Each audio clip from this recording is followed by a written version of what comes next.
This is Glenwood's first trip to Hancock Stadium. The Redskins boast a 2,000-yard passer in Griff Juergens, who has weapons all over the field, including an 1,100-yard tight end and a 2,000-yard rusher.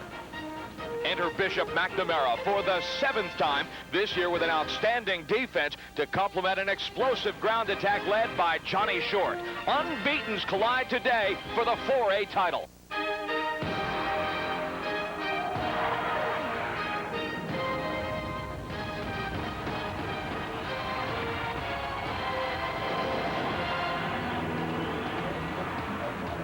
From Hancock Stadium on the campus of Illinois State University, it's the 4A High School Championship game. Welcome in Brian Davis and Al Harris with another battle of unbeatens. Familiar turf for Bishop Mac, not so for Glenwood, but their coach Dan Rourke says don't worry about it, we'll be fine. He's got plenty of weapons. We're going to talk first about the weapons for the Fighting Irish. The headliner, Johnny Short. Johnny Short, he may be short in name and stature, but he's long on heart and production. 1,800 yards, 25 touchdowns. He carried them last week, 234 yards, so this guy is going to carry him all the way if they're going to win. An 1,800-yard rusher for Bishop Mac, a 2,000-yard guy for Glenwood. His name is Chris Ross. Oh, Chris Ross, he's Mr. Excitement, over 2,000 yards rushing. He broke a long one. His longest one this year was 83 yards, so he's going to be exciting to watch today. Both teams had faced adversity at several times along the way this year, and every time they've overcome it. Dan Rourke says he doesn't think any lead is going to be safe this afternoon. Mitch Robinson is working the sidelines with us. He's going to help get us to kickoff. Mitch? Thanks a lot, Brian and Alan. Let me tell you, the weather here, you thought it was nice yesterday. Today, it's even warmer. A little cloud cover, we're going to need it because it is steaming up, and this should be a hot contest. Speaking of crowd support, Bishop McNamara, nice crowd. This Glenwood crowd, awesome. They have the whole side, the home side filled, and they're spilling over into the end zone stands. A lot of support on both sidelines for a great game. We'll have more on that in a moment, but first, let's kick it up to PA announcer Jeff Fritzen for today's starting lineups. Ladies and gentlemen, here are the starting lineups for today's Class 4A State Championship game. First, for Kankakee, McNamara, head coach Rich Zanani. The defensive starters for the Fighting Irish. At left end, number 22, Taiwan Hagler. At left tackle, number 56, Nick Grant. At right tackle, number 55, Bob Bayland. At right end, number 3, Kurt Crosley. At linebacker, number 2, Tim Olmstead. At linebacker number 44, Rob Windinger. Linebacker number 57, Anthony Balthazar. Defensive back number 20, Brandon Halliday. Defensive back number 32, Vince Singleton. Defensive back number 43, Michael Kimberlin. And at safety, number 6, Jonathan Dole.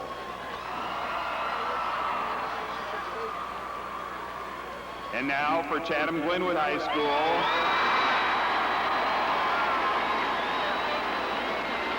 head coach Dan Rourke.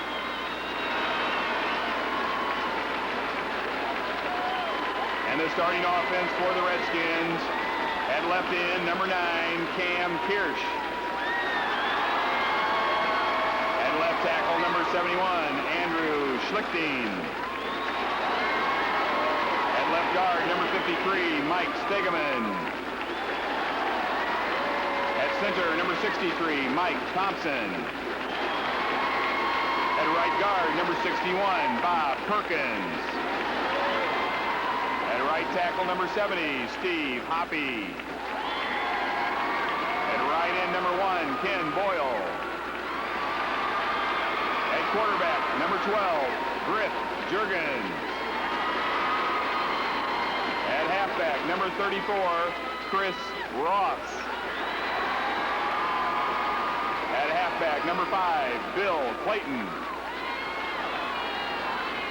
And at fullback, number 22, Jared Bruner.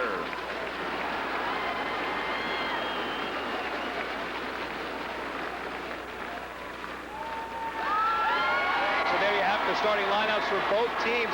This should be a great contest. Actually, all three today that we have will be great. This one's just going to be a wild kickoff. The road to normal, let's take a look at how they got here. First at McNamara. It hasn't been an easy road. Quick win over Mount Carmel, 9-6. Actually, that's the wrong mat. That's what we have later for you. The road to normal over Jacksonville, 33-16. They come off a win over Rochelle, 28-21 in a tough contest. Now for Glenwood.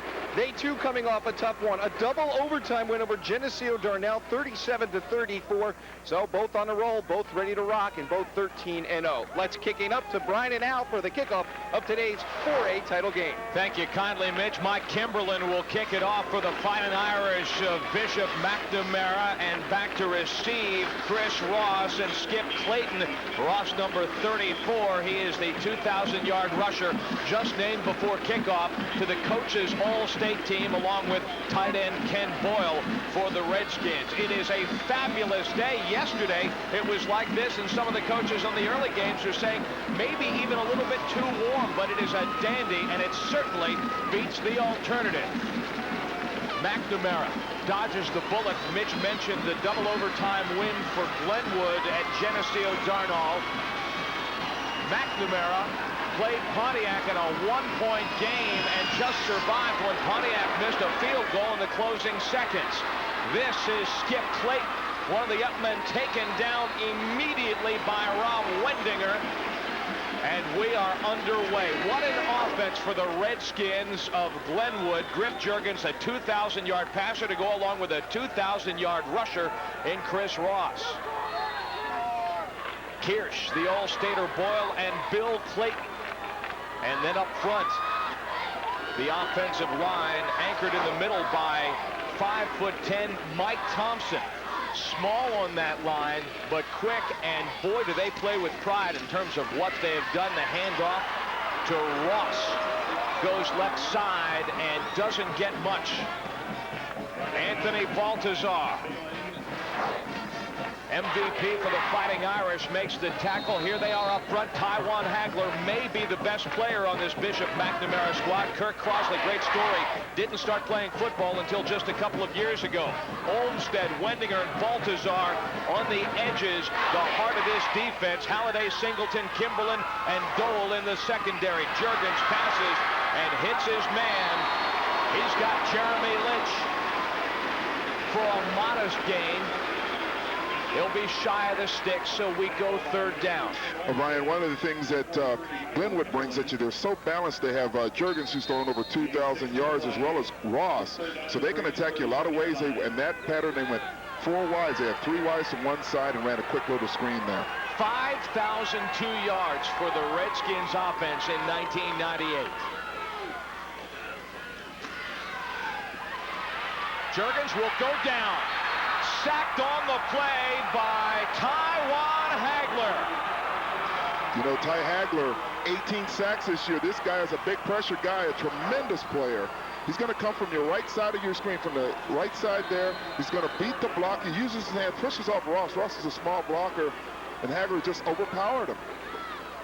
So Hagler's 19th sack of the season. This guy, a junior, Rich Zanani says, may be our best player. Jeremy Lynch will punt in single safety. Is Hagler. And the punt takes a bounce up the line in Glenwood's favor, and it's going to be covered inside the 30-yard line by Ken Boyle. So a break. Didn't get everything he could into that punt, but it winds up going 41 yards. Well, that's what you need. You need the good bounces because field position is so important. A lot of times the way you start a game out is going to determine, you know, first and third quarters, how you start out is going to determine the difference in the game. The little guy at the controls, 5'8", Ryan Magruder, short, and Fitch is the fullback. Nick Bufford, Brian Zirkle, Andrew Prophet, unsung hero, and another outstanding offensive line. Baltazar inserted for the playoffs. He did not play the offensive line during the year. Johnny Short gets first touch and 2 yards. Well, you have Ken Boyle's a big, rangy linebacker, and they made a nice play on Short. And primarily, they're going to ride Short all the way. Keep an eye up front. Well, they've made a change. They had a 5'6" player there, and all the way down the field, and it's complete. Brian Zirkle on the option pass to Nick Bufford. Great gain as McNamara runs some razzle-dazzle and makes the Redskins pay. Good coaching by Rick Zanani here. Just does a reverse there. And this is what you want. You get a reverse early in the game. Teams are kind of tight. And you make the great plays like this with Burford there, who's their leading receiver. And that's what they need. They need that quick possession. Bufford again gets the call. They're running a no huddle now, looks like.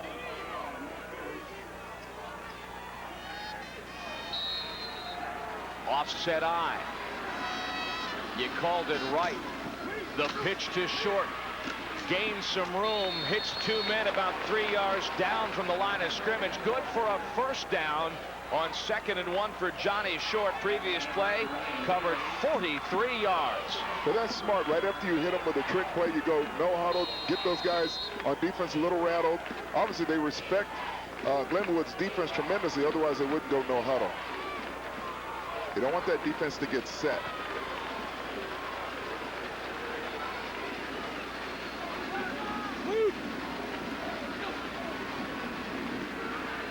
Swing pass to Hagler. Gets a block. But it was a block in the back, and this one's going the other way. Let's keep looking at the Redskins defense for the Glenwood squad. Ken Boyle, All-State as a tight end, a standout at linebacker as well, along with Hill and Daly. And then in the secondary, Mike Pierce, who made the play to stop Bufford on the option pass. He's got 10 interceptions. Zach Crawford. Pass interference, personal foul, and a clipping foul was called against Glenwood, I believe. Let's hear what the referee's got to say.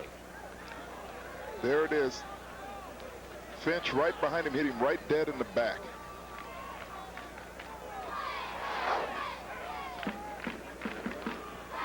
Referee today is Tom Fryer from Arlington Heights. They're getting it sorted out. Penalty against Glenwood. That's the thing that surprises me. I mean, it looked like a clip there by Flint. Flipping on the defense, not against the runner. Half the distance, first down. So 1st and goal.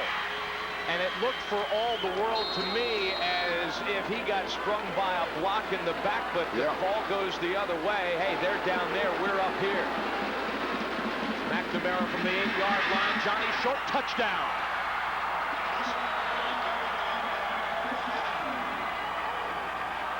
Short. I mean, you think about this guy. He's 5'8", 182 pounds, but on that play, he ran like a fullback. Just powered his way into the end zone. Just a quick hitter up the middle. Nice, sealed by the fullback there, Fletch. And watch him. Oh, my goodness. He ran right over the defender there for a touchdown. Over Skip Clayton. Kimberlin for the point after. 18 of 21 on the season now, and McNamara with a 7-0 lead. The Fighting Irish scores on its first touch and takes the advantage in this battle of unbeatens at Hancock Stadium. Dan Rourke on the sidelines. He's used to this. They were down 16-0 in a hurry at Geneseo Darnall and came back and scored on 3 consecutive possessions and went on to win that semifinal. If you're 13-0 and playing in the state championship game, I don't think you should be concerned about coming out tight. We'll be fine. Well, they have their work cut out for them, no question about that. But they got Chris Ross back there, who's an explosive player. Gives tremendous acceleration, so we got to watch this guy. The kick to the sideline, and Bill Clayton will let it go out of bounds, so favorable field position for Glenwood on this possession. Let's take a look at Johnny Short once more. Now watch the lead block by 35 Fitch there. Watch him lead on number 1. He just blows him out of there, and Short does the rest. He runs right over Skip Clayton. Actually, that was on Ken Boyle, the block was on. So he was on their big linebacker there that Fitch made that block. So that was very impressive. Glenwood opts to take the Ball at the 35 rather than to make McNamara re-kick. Redskins' double overtime victory in the semifinal came on a 27-yard field goal by Zach Murphy, who in warm-ups was kicking from 45 yards out. Lynch in motion near side. That's up the gut, and the ball is tipped. Lynch was the intended receiver. Anthony Baltazar got the paw in to knock it down. Baltazar, the MVP, not just for the defense, but for the McNamara squad that is so talented. He says, you know something? That's big praise to me when my teammates on this team give me that. Makes me proud. Yeah, that's good, man. That's tremendous respect by those guys. It gets everyone motivated to play together. Now Juergens will roll out. Strung to the edge. He's looking for Clayton, who has it inside the 30-yard line. Bill Clayton for 36 yards under the coverage of Brandon Halliday. This is why Juergens is thrown over 2,000 yards. They had him slotted real wide, unusually wide. He sprints out there to stretch that defense out, and he's just going to loft it up there to Bill Clayton. Clayton is 6'2", and he uses all that height, good hands, and brings it down. Three receivers to the far side. The handoff to Ross. He goes the other way, and he's got room. Gets a block from Clayton. He's inside the 15.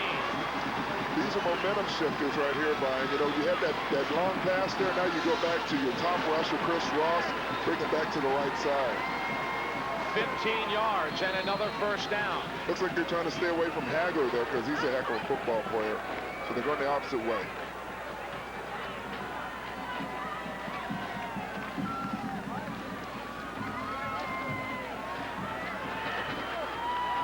Trips right. Cam Kirsch is split all the way to the far side. Ross again up the gut, and he's hit immediately.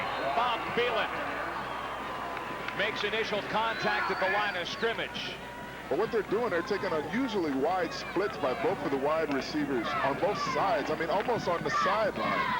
I mean, it's unusual you see something like that, but obviously they're trying to open that field up so Ross can get a quick hitter.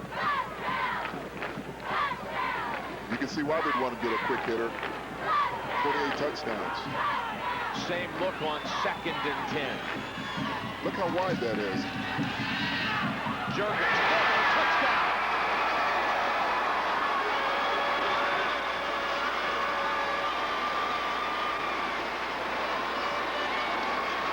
You know what? You got that big Boyle there. Ken Boyle, 6'5", 240.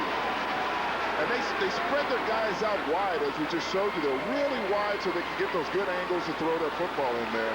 They're really spreading the defense out, and they flank Boyle out there. He's like a tight end, but they can spread him out. He has that kind of speed. They will flex him wide. That's his 16th touchdown of the season, and came into the game with 168 career receptions. The extra point. Zach Murphy now 49 of 50.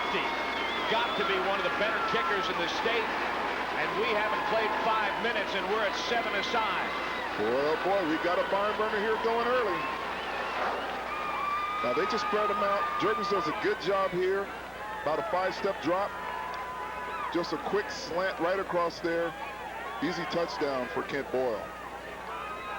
He's a big target to throw to. Now see how they got him in the middle, and it looks like there was just a mix-up in the secondary of who has who, because they crossed him. You see everybody's excited on the sidelines. Griff Juergens threw a rope right between two defenders. Rich Zenani now gets a chance to show what he can do in terms of responding to adversity. His 7th appearance in a title game.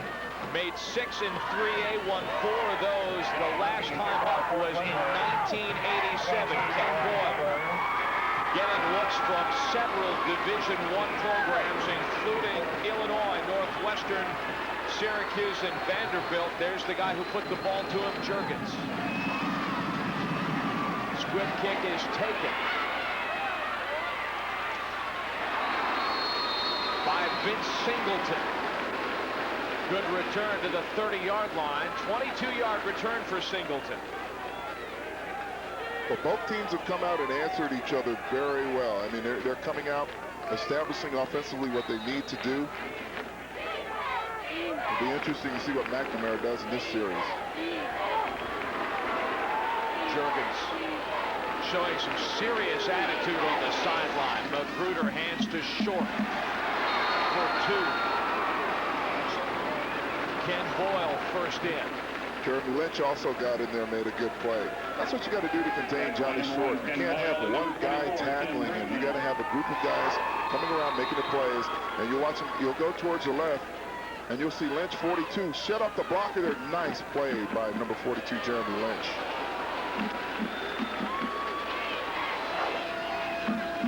Magruder, 5'8", 175 pounds up the gut. Short. Impressive power this Short has. I mean, you look at him as a small guy, 5'8", 182, but he runs like a 225-pound back. Now watch the power when the elite draw there. Boom! I mean, the power he throws. He's taking a 240-pound linebacker, Kent Boyle, and driving him down the field, and he is small. 3rd and 2. First third down for the Fighting Irish. The pitch to Short. Gets around one man, turns upfield. He's got the stick. Eludes the tackle of Kalen Hill, who had 103 coming into this game, and they moved the chains for Bishop Mack. I'm very impressed with Short. Watch the running here. Fitch does a good job. He blocks there, he kicks him out, and after that it's also a good spin move. Now watch Short. He gets his shoulders. Once he gets his shoulder square and gets up the field, he's tough to tackle. Nice spin move there to get the first down. He's on his way to a great day. 5 carries, 37 yards. Magruder on the play fake. He sells it. And he's got Nick Bufford on the far edge. First down inside Glenwood territory. And let us not underestimate Ryan Magruder. I mean, he's a good thrower. He's thrown for 11 touchdowns this year, 1,200 yards. And that's what happens, Brian, when you get that good running game established, you can go to that pass off of the first down. You have it play action there to Short. Now everyone's up for that run. You have Burford right there, wide open. Bufford's got some speed. He was all conference in the Catholic Metro White as a defensive back. Short to the edge. Breaks one tackle. He's got about 5.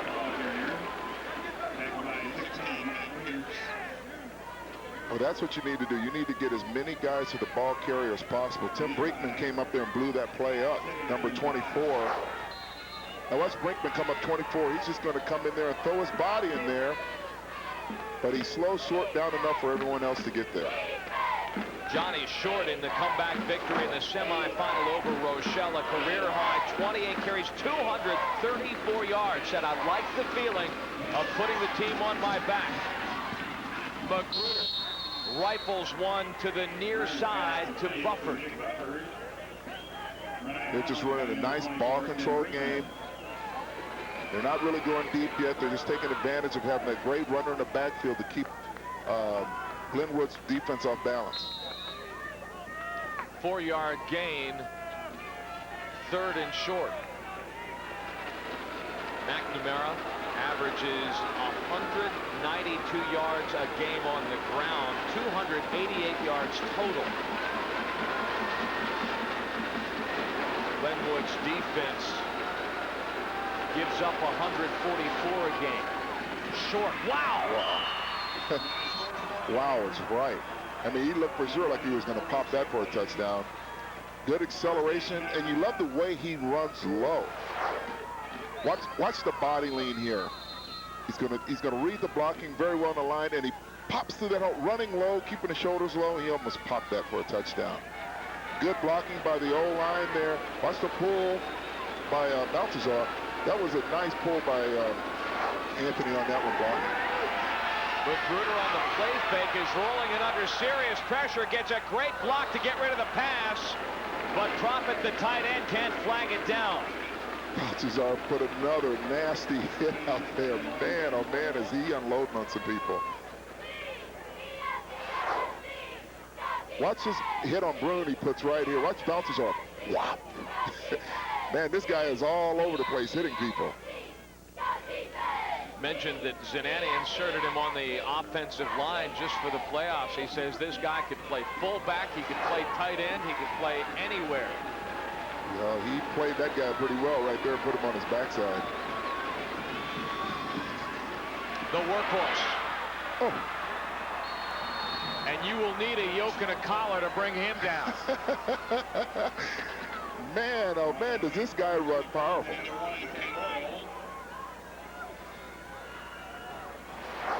Now, Boone, he's their star guy. 16 sacks here.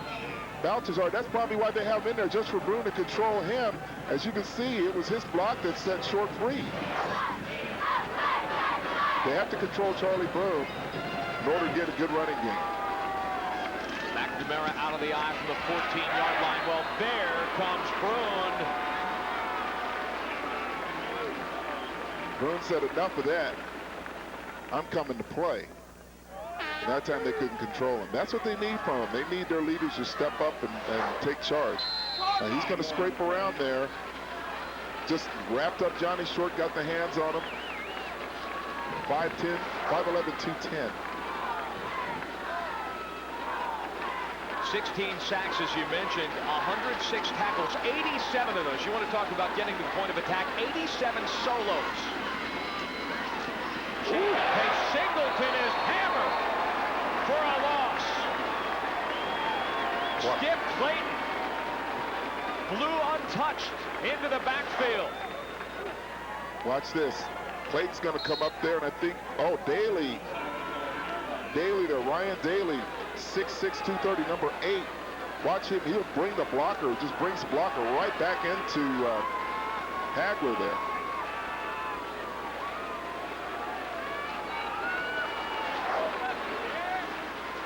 Third and 7 at the 11-yard line.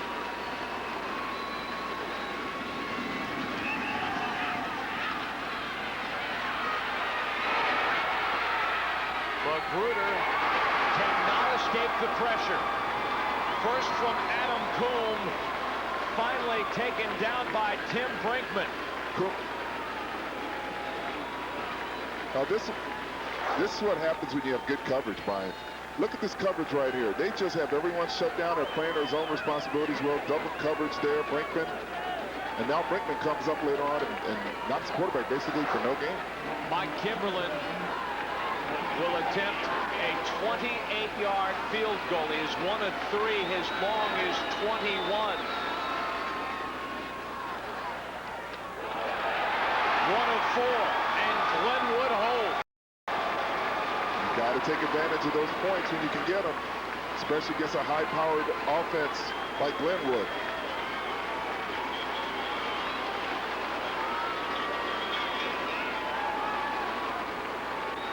As you can see, their fans are getting into it with the jugs and the money, huh? The jugs in the money, and I guess the money in the jugs. I'm saying jugs in the money. The money in the jugs there. Gallon milk cartons with a handful of coins. A 13-play drive that took just under 5 minutes, and the Irish come up empty. Rob Wendinger put a dinger of a hit on Ross. He power drived them into the ground on that play. Wendinger, 6'1", 195 pounds, a senior.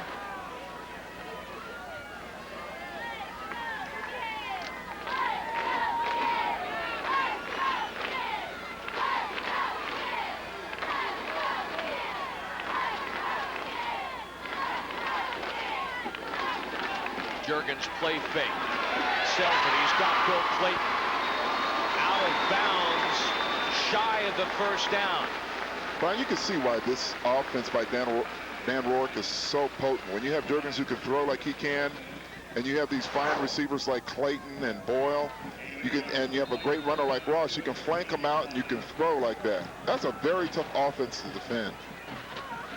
Dan Rourke particularly asked who's been doing well in the playoffs, and Bill Clayton is one of the guys, along with his split end Cam Kirsch, who is all the way to the far side. Juergens to the tight end. Boyle juggles and drops. Incomplete. Man, he was hit and hit hard by Jonathan Dole, the free safety. I'll tell you what, on that play, Lynch and Boyle, they look like they ran a pick. I think that should be illegal there because they were a little too close together. But watch this hit here. That's where you get your shoulders in there. So 4th down, and Lynch will punt. Dole's a little guy, but he put a good pop on him. Little guy in weight, not in height, 6'1", but he's only 165 pounds.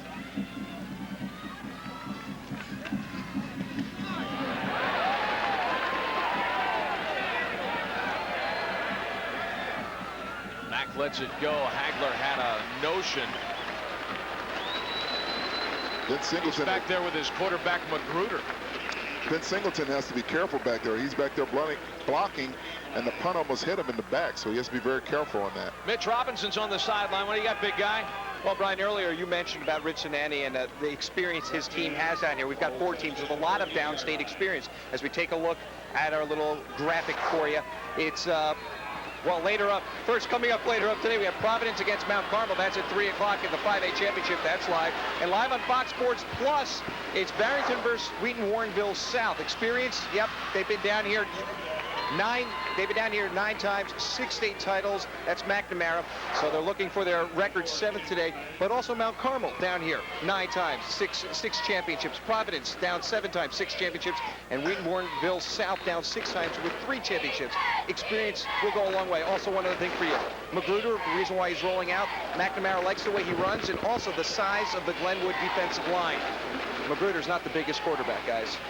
No, at 5'8", you're right, but he's got Johnny Short, who is not that big himself, gains 7 yards on 1st down, doesn't get much on 2nd down. Close to the stick, but not quite, depending on the spot of the ball. Well, he may have gotten it. Jeremy Litch came up there and made a good play, wrapped his arms around it, but we'll see if this ends up being a 1st down.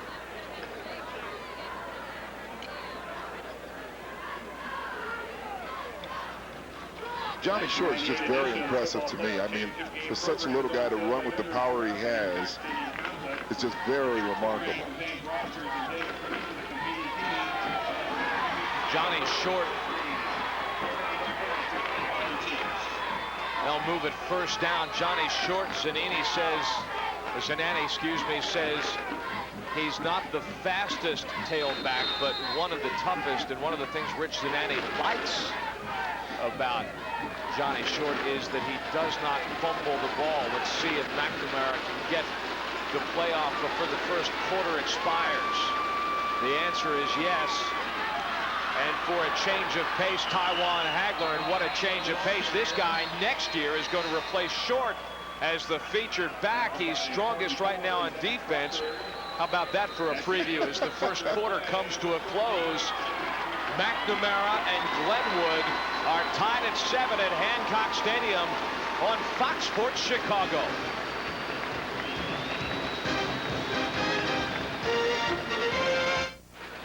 As we get set to start the 2nd quarter, well, what did Rich Zananti plan offensively here today?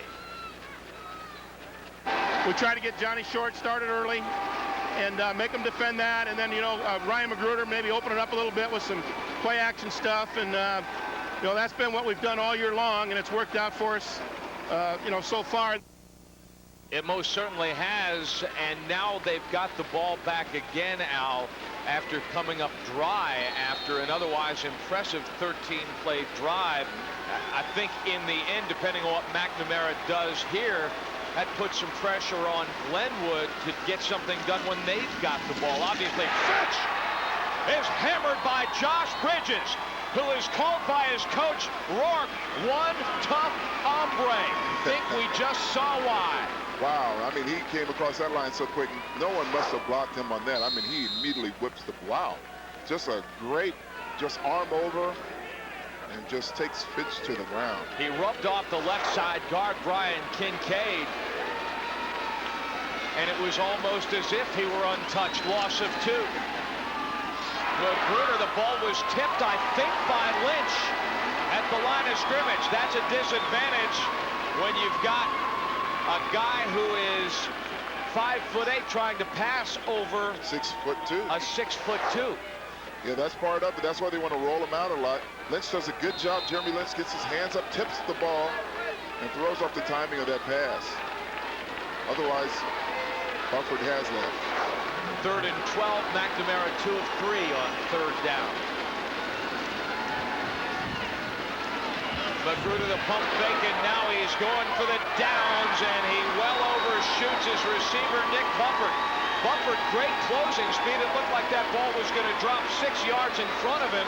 He did well to get as close to it as he did. Yes, he did, but Glenwood had the right defense there. They were in a deep zone on that, and he tried to pump fake there to get the corner to bite, but Mike Pierce was back there waiting, number 16, and Bufford does a good job of just getting there to make sure that Pierce didn't make the play. Clayton and Ross deep. Tim Bradley's punt will roll and then hit the brakes and will stop and will be downed at the 6. 37-yard punt. How do we do numerically in the first half? Wow, you see McNamara pretty much had the yards advantage there in the time of possession, but it's still 7-7 score. That's what counts. No turnovers. So both teams are making the other one earn it. Glenwood this year, 22 interceptions, was a +19. Ball is batted down at the line of scrimmage.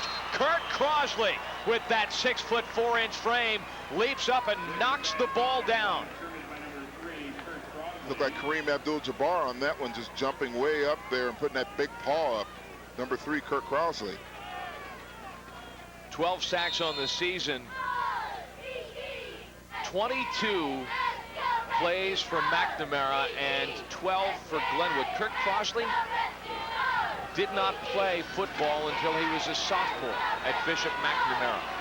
Never lifted a weight. Guess he's caught up. Oh, yeah. Juergens in trouble and nearly sacked. But he gets rid of the football, and they're going to call the grounding on Griff Juergens.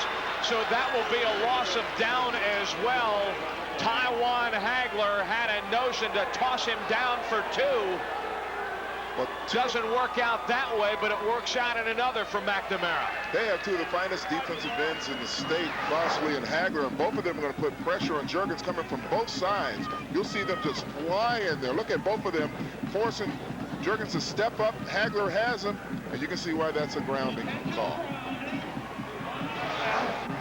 Loss of down, half the distance, 3rd down. He was fortunate that wasn't in the end zone. Exactly right. The loss of down here, of course, is what hurts. Half the distance where you are. Oh, yeah. In this end of the field, this deep doesn't really matter an awful lot. Those defensive ends are going to really be coming, so I would anticipate a screen would be kind of dangerous, but a quick play, not to get the pressure and get a safety on this play. Give your punter a little room to operate. Juergens is going to throw, and he's got Boyle. Boyle turns upfield. Can't gain the stick, but at least he gets the Redskins out of the deep woods for the punter. That's the call you got to make on that play, because if you have those 2 dangerous defensive ends, you can get in trouble. Now watch Boyle. He'll just go out to the flat and make the nice catch. He got a little mad at himself. He forgot where the sidelines was. He could have made a little more yards on that play. Jeremy Lynch averaged 30 yards a punt coming into the championship game. Gets a good away. Hagler in his own end of the field gets a block, wiggles to the sideline, and puts Bishop McNamara in operation from the Glenwood 42, a 46-yard punt. Lynch had one this year, and you're going to figure this one had the roll. Lynch had one earlier this year of 58 yards. Wow, and this one had tremendous height there, because you need that going against a returner like Hagler. And Hagler does a good job of returning this punt. For a guy playing defensive end, he has a lot of shake on him. Watch this move here. Whoop. I mean, he can play any position on the field, you get that feeling. Line. First down. Procedure call on the punt against Glenwood.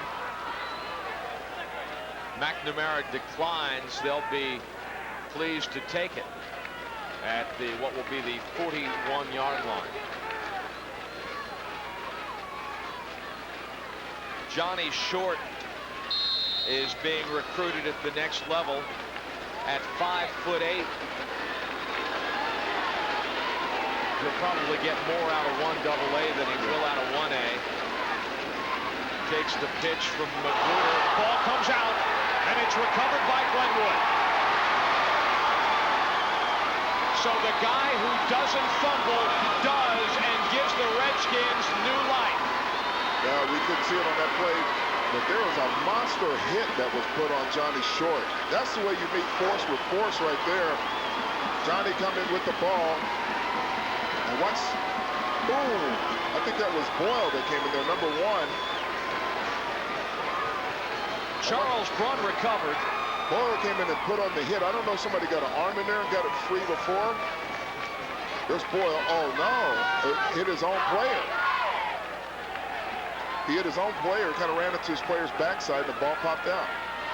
1st and 10, Glenwood 43. Ross gets an adrenaline burst off the sudden change, and he picks up a quick first down in McNamara territory. But these are one of the things we talked about. You get a turnover with 2 evenly matched teams that can make the difference in the game. There's a flag on the play. There is not a flag on the play.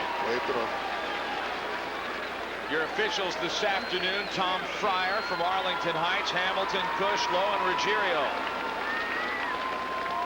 The rest of the crew.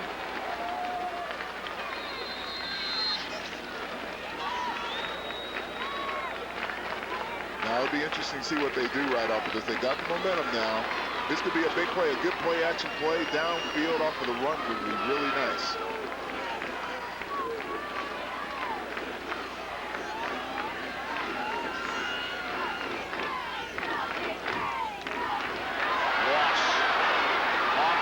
Gets a couple of good blocks. His receivers working for him. They were bunched tight to the left side of the line. And as you mentioned that, they were bunched tight to the left side of the line. That's a good call there, Brian, because they wanted the blocking angles. Now watch the receivers come down there and block, and they get a good seal off for Ross, who cuts back to the inside and gets good yardage. 2nd and less than 1.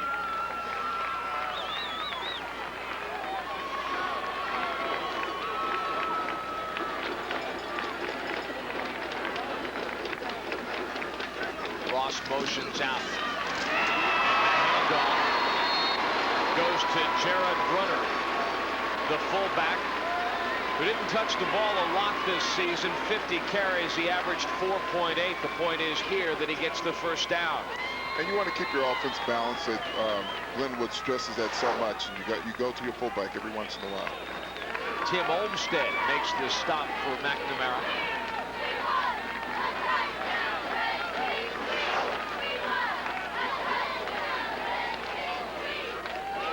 Olmstead, an anchor on this defense. He's had a relatively quiet first quarter and change. And Brunner gets the call again, and McNamara sniffs it out in a hurry. Kurt Crosley. Crosley was in there. Wendinger also had some penetration in there, but that was a nice play by Crosley to wrap him up. Juergens. I really like Coach Dan Rourke's game plan. I mean, he's going to so many different people. He flanks you out wide. He gives you a lot of different formations. Keeps you off balance. He has a lot of threats out of those formations. Modest gain for Brunner, 1 yard. Some guys stripped their plays, and now Dan Rourke is going to call for a timeout. He had a substitution problem, so he's going to do the safe thing and take the T.O. baby. And we will as well. Not quite 4 minutes gone in the second quarter in the 4A title game. McNamara and Glenwood tied at 7. 7 aside, Glenwood and McNamara. This is just the beginning of a humongous day of IHSA football and Fox Sports Chicago. Coming up at 3 o'clock. The rematch, Providence and Mount Carmel in the 5A championship game. Then at 7, a battle of unbeatens. Barrington tangles with Wheaton Warrenville South in the 6A championship. That one will be on Fox Sports Chicago Plus. Call your local cable system now for the channel number for the 6A game.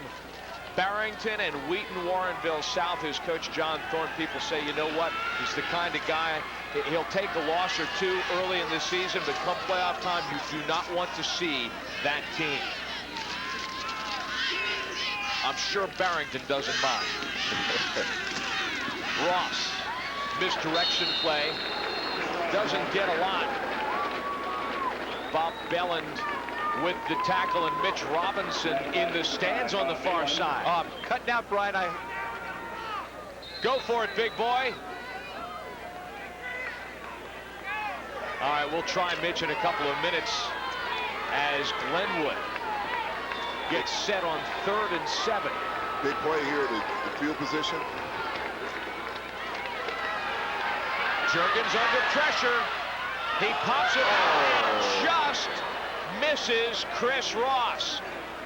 Ross signaled for it, but in some ways didn't look like he was ready for that. He wasn't prepared for that. Juergens does a good job of seeing the field. He's very mobile, and he just did a good job of getting that ball out there, but Ross didn't have his hat on, at least mentally, to concentrate that, look that ball in with great concentration.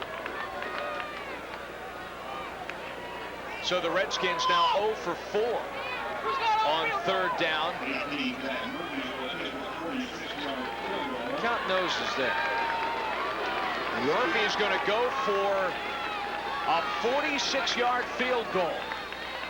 Remember, he was kicking from 45 in practice. And he misses wide to the left side. He had the distance.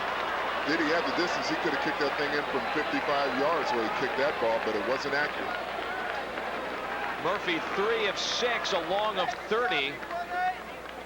Rich Zanani. That's unusual to have a guy in high school to kick like that. I mean, that's a great weapon to have. I'm sure he's going to nail a lot more of those than he misses. Well, he kicked a 27-yarder to win that double overtime game in the semifinals, and said that he knew that if he hadn't made that kick, because for him, that's a makeable one, that his teammates would have kicked the stuffing out of him. Thinking it's Thanksgiving, so maybe he was in a stuffing mood. Yeah, 1st and 10 now. Bishop Mack takes over on its own 20-yard line. The draw by the quarterback, Magruder. Flag in the backfield. Looks like it's going to be holding, Brian. They just did like a quarterback draw, trying to spread them out, get a very mobile quarterback.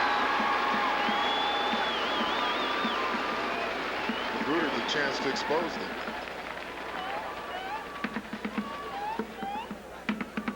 Magruder, 40 carries, not a big-time scrambler. Scored 3 touchdowns.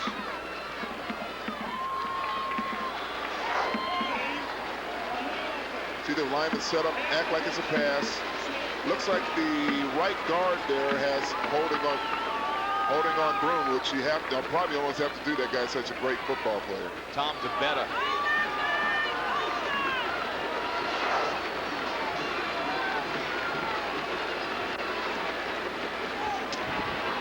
Short gets the call. Great explosion at the 15-yard line. That was a heck of a collision. Was that Lynch again? Zach Crawford. Zach Crawford came in there, and he just kind of shouldered Zach off there, but that was a great collision there. Zach has to wrap him up. Zach's going to come in from the right side of your screen, number 44 in the red. Watch Short come in there and a head-on collision. Boom! Wow, he just ran right over Zach there. You got to bring your lunch pail when you tackle this kid, Johnny Short. Crawford had a fumble recovery to set up Murphy's game-winning field goal in the semi. Magruder intercepted by Boyle. No chance. Touchdown, Glenwood. A 16-yard interception return gives the Redskins the advantage. Magruder made a mistake there, Brian. He waited a little bit too long to throw that ball. And you have Boyle, who's 6'5", 240, but he's very agile, and he anticipated. It was an easy touchdown. These are the type of things that can decide a game that between two evenly matched teams such as this, the turnovers. That's the 23rd interception for the Glenwood defense this year. You can see why they're very smart, very heady. Great play by Boyle. Boyle's been responsible for both their TDs, Brian. Gruder talks it over with his coach, Zanani. Murphy drives the PAT through the uprights, and a 14-7 advantage. He hit that one so hard, the extra point hit the scoreboard at the north end of the field. That guy can really kick. But this is one of the mistakes. See, he's waiting, he's waiting, he's waiting. He's giving him two. He's eyeballing him. And Boyle does a good job stepping in front of Hagler. Easy touchdown. You can't sit there, you can't look too long, especially in the flat. And they had the right call defensively to make that play.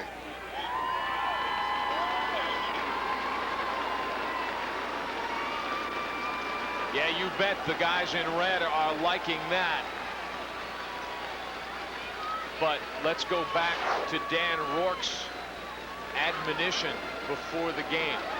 No lead here, will be safe. Well, you have two great teams. And that's why. I mean, you have two teams that are competitors that go after it.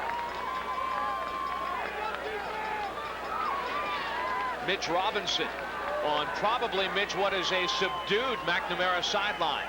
Well, Brian, I was going to tell you that, you know, the Glenwood crowd may outsize this one over here. These guys are in no way less spirited. And behind me, Taiwan Hagler's mom. And so far, well, a tough blow just a second ago. Yes, but they'll come back in the second half. They always do better in the second half. A second half club. How special has this year been watching these guys and the way they played? Oh, very special. These guys are a really good team. They're going to come back.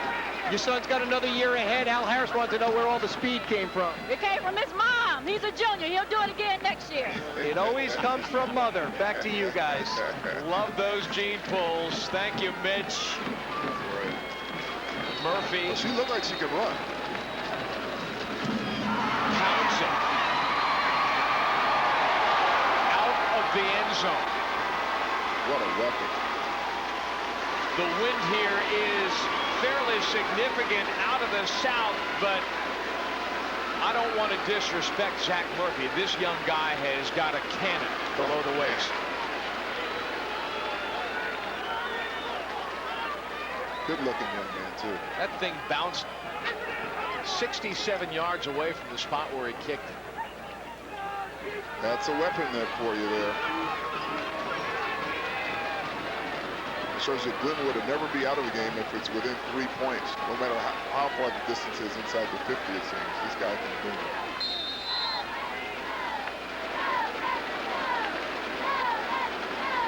Irish out of the eye. And the ball comes out. Johnny Short. Let's see what the ruling is. I think he was down. Wow, this is very unusual for a guy who does not One play by Zach Crawford. Contact, second down. a guy who does not normally fumble, Brian, 2 times in a row here.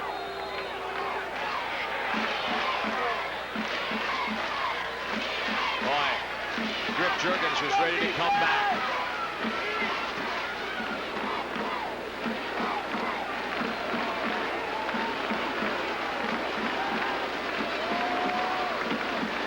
Split backfield with the tail, and on second down, tough yardage.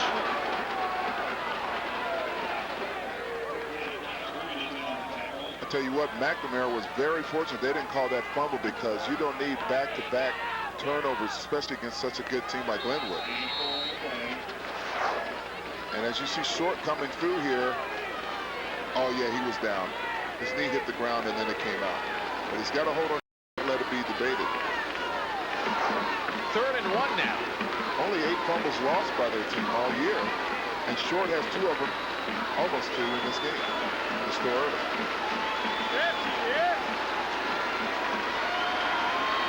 McGruder calls timeout, but not before. Well, let's see. He called timeout as the play clock expired. One official did throw the flag. Timeout. He got the call in on time. No penalty. Well, Timeout, McNamara.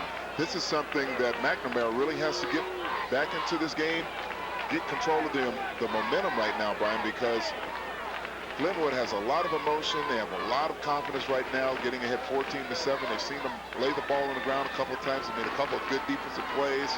So it's very important for McNamara, who's not a great throwing team, to get a couple of first downs to get their confidence back.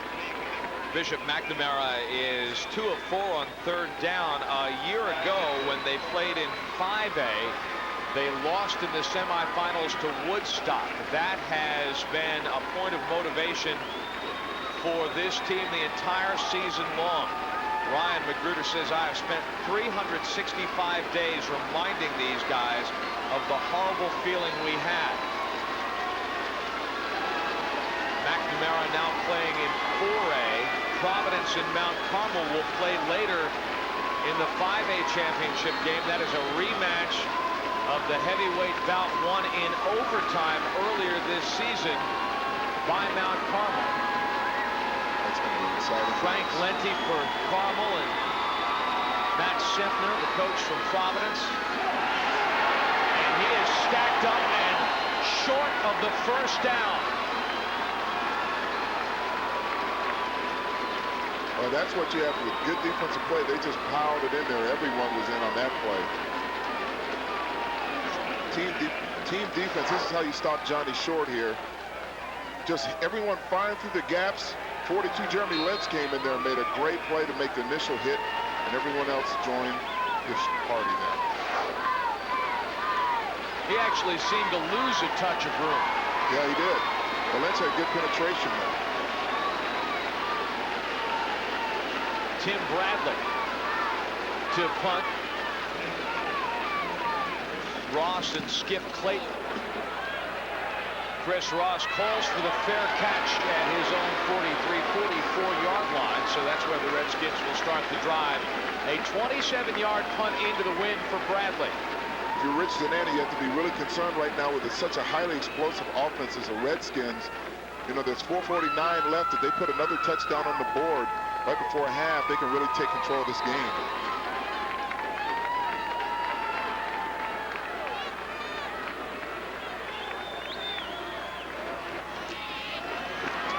Ross takes the pitch and gains the edge.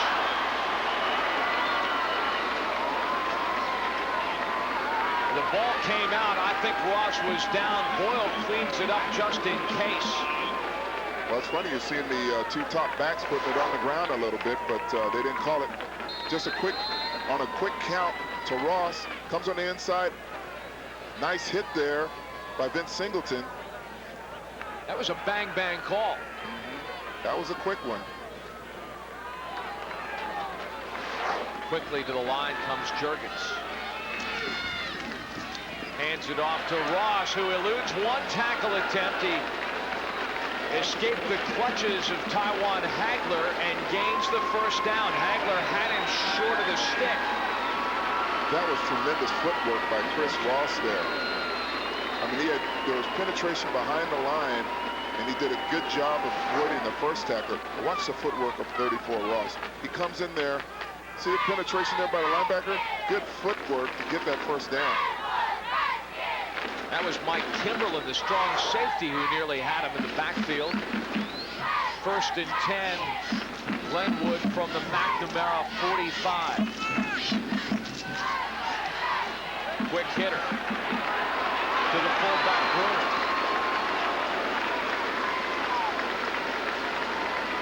You have to be impressed with Dan O'Rourke's offense. I mean, they do just such a good job of keeping guys off balance and run a little counter to the fullback there, Bruner.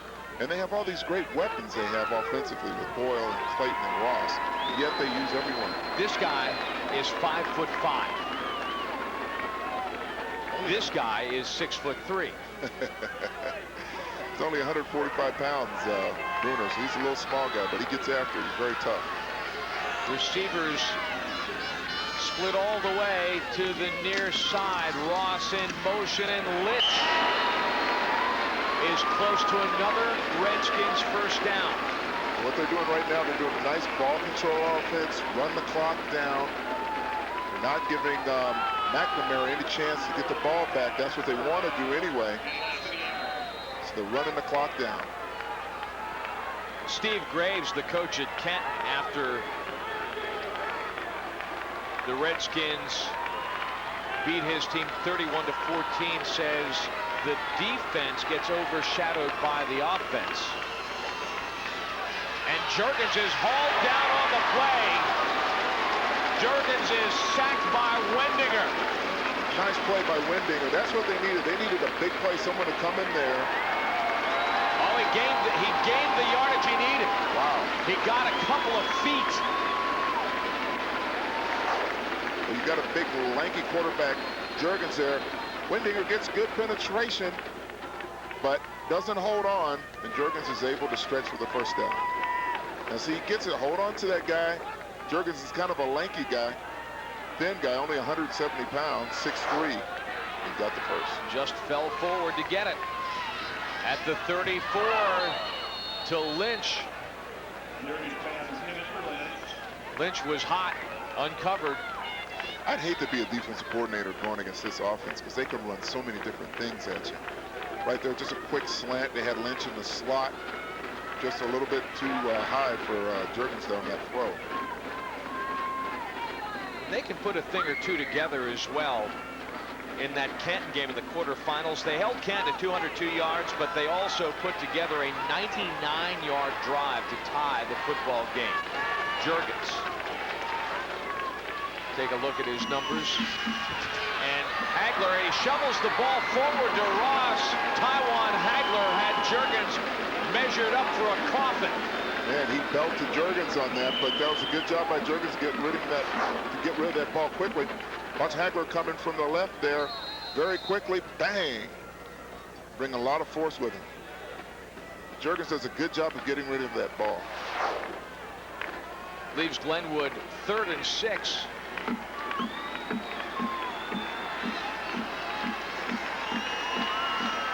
Trips left. Skip Clayton split to the right side out of the shotgun. Juergens looking for Boyle. Might have been Cam Kirsch. He put it right in between the two. And Dole, the safety from McNamara, had the best chance at the ball. Yeah, they did. And what they try to do, Glenwood, they're trying to get the two receivers, Boyle and Lynch, to cross so they cause some confusion in the secondary. He had Lynch open on the side. Lynch was a little frustrated, wanted the ball in that one, but he thought that Boyle could possibly make the play. Now Murphy's going to measure it up for a 47-yard field goal. No distance is safe for McNamara going against this kicker. This time working off the right side hash. And this line drive kick is shanked left. Did someone get a hand on that? It looked like someone might have blocked that.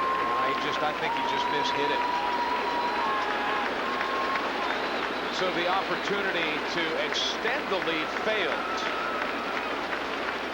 See how it looked on the tee. Okay. Or on the carpet. Juergens, let's watch his hold there. Little high snap. Gets it down a little slow, though.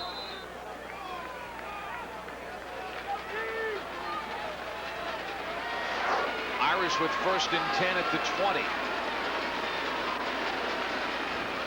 Magruder seemed to trip. He gets the pitch to Short, who is tripped up by Nick Grant.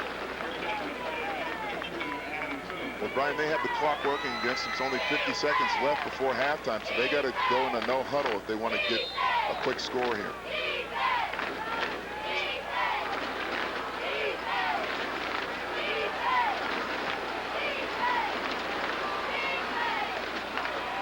Short again gets the call.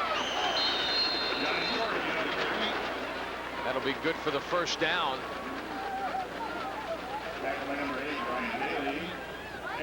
Ryan Daly 6'6", 230-pound linebacker makes the stop as McNamara calls timeout.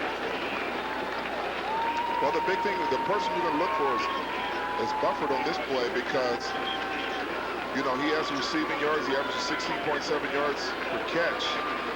But Magruder is not used to throwing on a constant basis because he has that great runner there, Johnny Short. So it'll be interesting to see how they're going to get this ball down the field in 29 seconds. Let's see what Mitch Robinson has downstairs. Guys, you think the football team's strong. How about the cheerleaders? You know, on the road to state, they've done 1,683 push-ups, 252 in one game. Whose idea is this? I think it's all the seniors. Keep pushing, don't quit. Tell her don't to cheat. Tell her don't cheat now. Al Harris says you're cheating. I'm cheating, I'm going. There you Go, Al, that's spirit, buddy. Back to you. All right. I want to see that nose on the ground. There you go. Split backfield for McNamara. The pitch to Short has some room. He gets away. Ball timeout. He's finally collared down by Mike Pierce and Skip Clayton in the secondary. 22 seconds remaining. First down. They'll stop the clock to move the chains.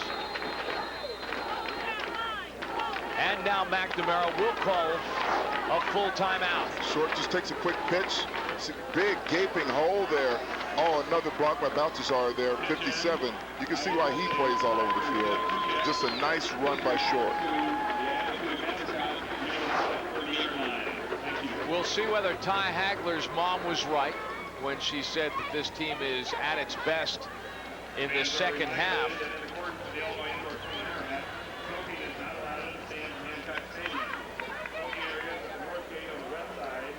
Matter of fact, in that game against Rochelle, Johnny Short ran for a 70-yard touchdown on the first play of the second half.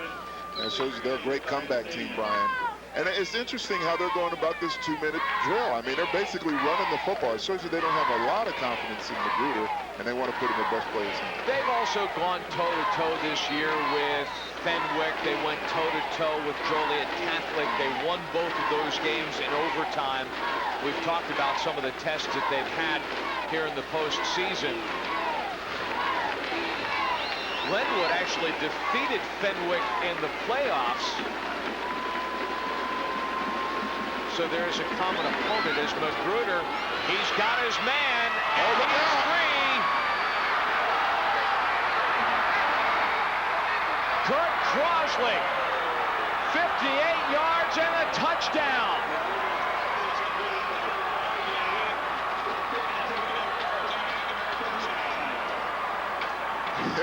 Two of their fastest players on McNamara's team are their defensive ends. Crosley, a big, lanky guy, 6'4", 210 pounds, showed some remarkable speed and agility there, as well as power. This is basically right down the seam.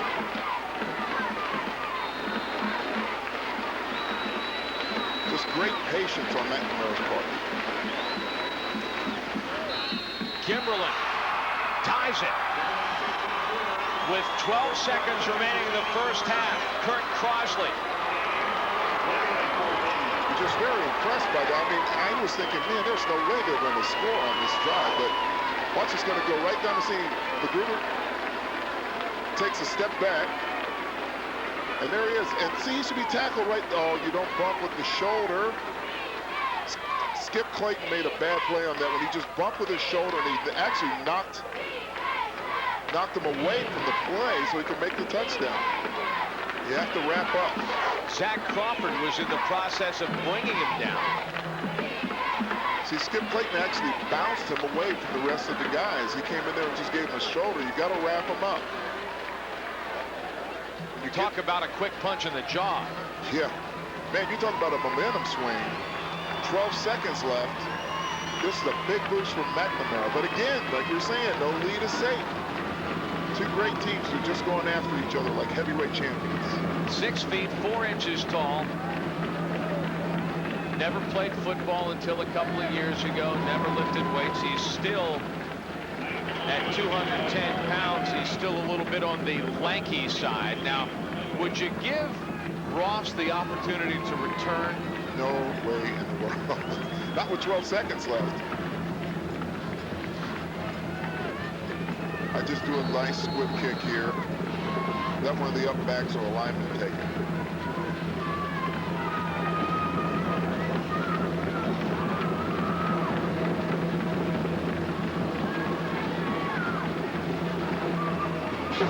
There's a squib kick.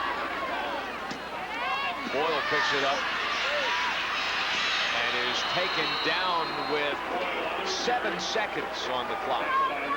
I was very impressed with Coach Rick Zanani's patience. I mean, going with the running game. He didn't have that much time left on the clock, but he went with the running game and called the right play at the right time for a touchdown.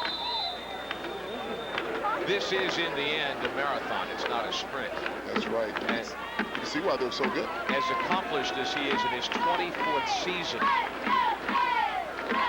he knows that better than most guys in the state.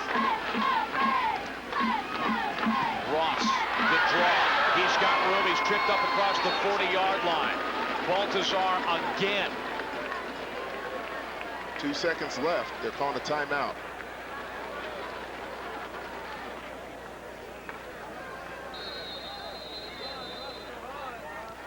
Well, 2 seconds left, Brian. When you're talking about this, a lot of people think you're going to go to bunch formation and throw it up for grabs. I don't know how strong Jurgens' arm is for that from this distance, but I'd imagine they're going to try to shake someone free. Mitch Robinson downstairs. You've been eavesdropping on somebody? Well, not really, Brian. I'm helped setting up the halftime, buddy. You know, at halftime in a couple seconds, we'll talk with both coaches. First, Rich Zanani, and then at the end of halftime, we'll have the visiting Glenwood, or the home team Glenwood coaches. Also, at halftime, another exciting IHSA interview, and then finally, yes, we have highlights from some of those exciting games from yesterday. If you missed them, you don't want to miss it a second time. So stay with us at halftime. Plenty more action to come. Guys? We had some great action yesterday. And Carthage, Aledo, and Canelan won the 1A, 2A, and 3A titles. Each of those teams was the first to score. So let's see what happens here this afternoon. You love that one, Well, it's interesting because we had some great games. We rode the seesaw. The only game, the 3A game, did not go seesaw. They were tied at 7 with Nashville, and then scored a couple touchdowns in the second half to win it. Let's see what happens here with 2 seconds remaining. Jurgens out of the shotgun.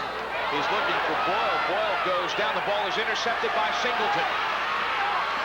Oh, nice. He's up the sideline. Had a little bit of room, but it closes in a hurry. Boyle got a bump as the ball came toward him, but no call on the play, and so we'll go to intermission even at 14. It looked like what they tried to do on that play. It's almost like a punt. You know, you throw it up there quick, hoping to get an interference and get closer. That's what that looked like, because it was too quick of a throw to get, you know, to have them go the distance. It looked like that's what they were trying to, they were hoping for. Well, you can't. But watch this run by Singleton. Watch him fall on his blockers and watch his hurdle. He hurdles over Boyle. That's a nice run there.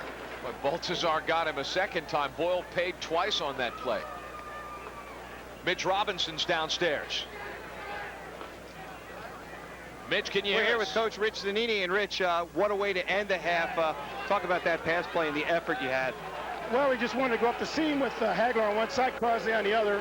So we drilled it in there to Kurt. He made a great play, broke a tackle, and got us back in the ballgame. We talked to Taiwan Hagler's mother, and she said you guys are a second-half team. What do you think about that comment? We better be a second-half team because we're playing a good football team. We just made way too many mistakes. We fumbled the ball, gave a great field position. We started on the 20 with about a 7 or 8 yard run. We were called for holding. We're just shooting ourselves in the foot right now, and we've got to get away from that and get back to playing solid football. How hard do you lean on the kids at halftime, or do you give them confidence and tell them, hey, listen, we're leading in the state final game again? Well, you know, we're not leading. We've got to play much better than we did in the first half. It's ridiculous to have those big mistakes, and we're not used to doing that. We got to get away from that if we want to win this game.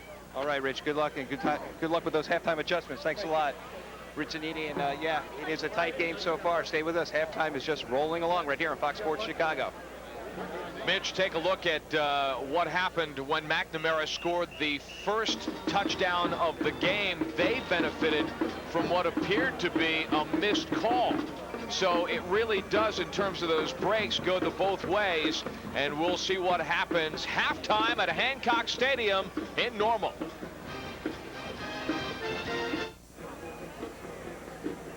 All right, welcome back to Normal. Hancock Stadium, halftime of the 4A state championship. We're tied at 14 apiece. What a game so far. And if you want to talk about great games, you only need to look back to yesterday in the 1A state championship as we pick up the highlights in a game you may have missed. Sterling Newman against Carthage, 95-yard punt return by Andy Poposi.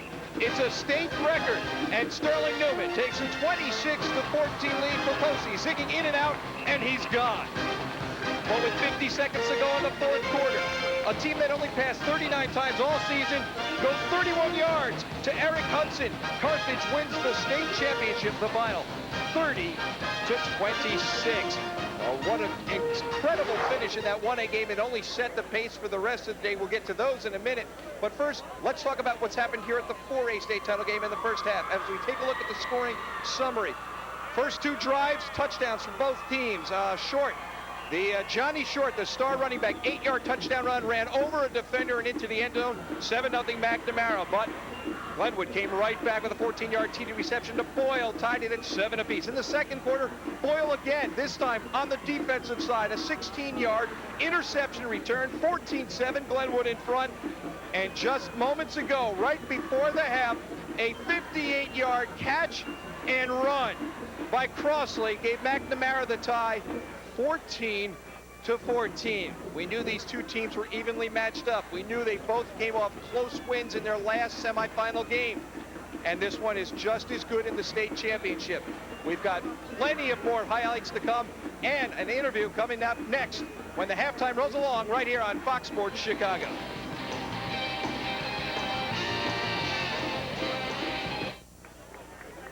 Welcome back to Normal, the 4A state championship. We're at halftime. I'm Mitch Robinson. And if you want to know what you missed yesterday in the 2A state final, you also missed a good one. Like the 1A, another tough match between Rockridge and Aledo. As we pick up the highlights in this one, third quarter, Rockridge up 16-12. Big Michael O'Brien for Aledo. Tears through the gut of the Rockets team and gives Aledo the 19-16 lead. In the fourth, they ice it. Richard Bigham fakes the reverse. Bigham 70 yards on the punt return. His third score of the game, 25-16 Aledo. They exact revenge. They win your 2A state championship. Joining me now, IHSA member Jeff Creek. And Jeff, you're responsible for attitude. Most people don't know what attitude is all about. Tell us. Well, Attitude is a sportsmanship mascot for the state of Illinois, and Attitude's only been around for about a year now. And basically what it brings to the state is to tell coaches, fans, players that you can still compete at a high level and compete with good sportsmanship. And that's what these little appliques are here, and the Venitude. And you need a good attitude for the rest of the day. And if you have any questions or anything, if you want to get in contact to know more about Attitude, you can contact the IHSA, or you can visit our website at www.ihsa.org. Talking about the mascot, how'd this come about, this look, and how's it been received by everybody? Oh, the reception has been fantastic. We get interviews and requests on a daily basis for Attitude to appear at high school events, and we're now even starting with college events, which is really exciting for us. The reception is fantastic, and day in and day out, it just seems that more people are starting to realize that Attitude is for everyone. You have to be proud of the way these kids have been performing this weekend. There's been no problems, no incidents on the field.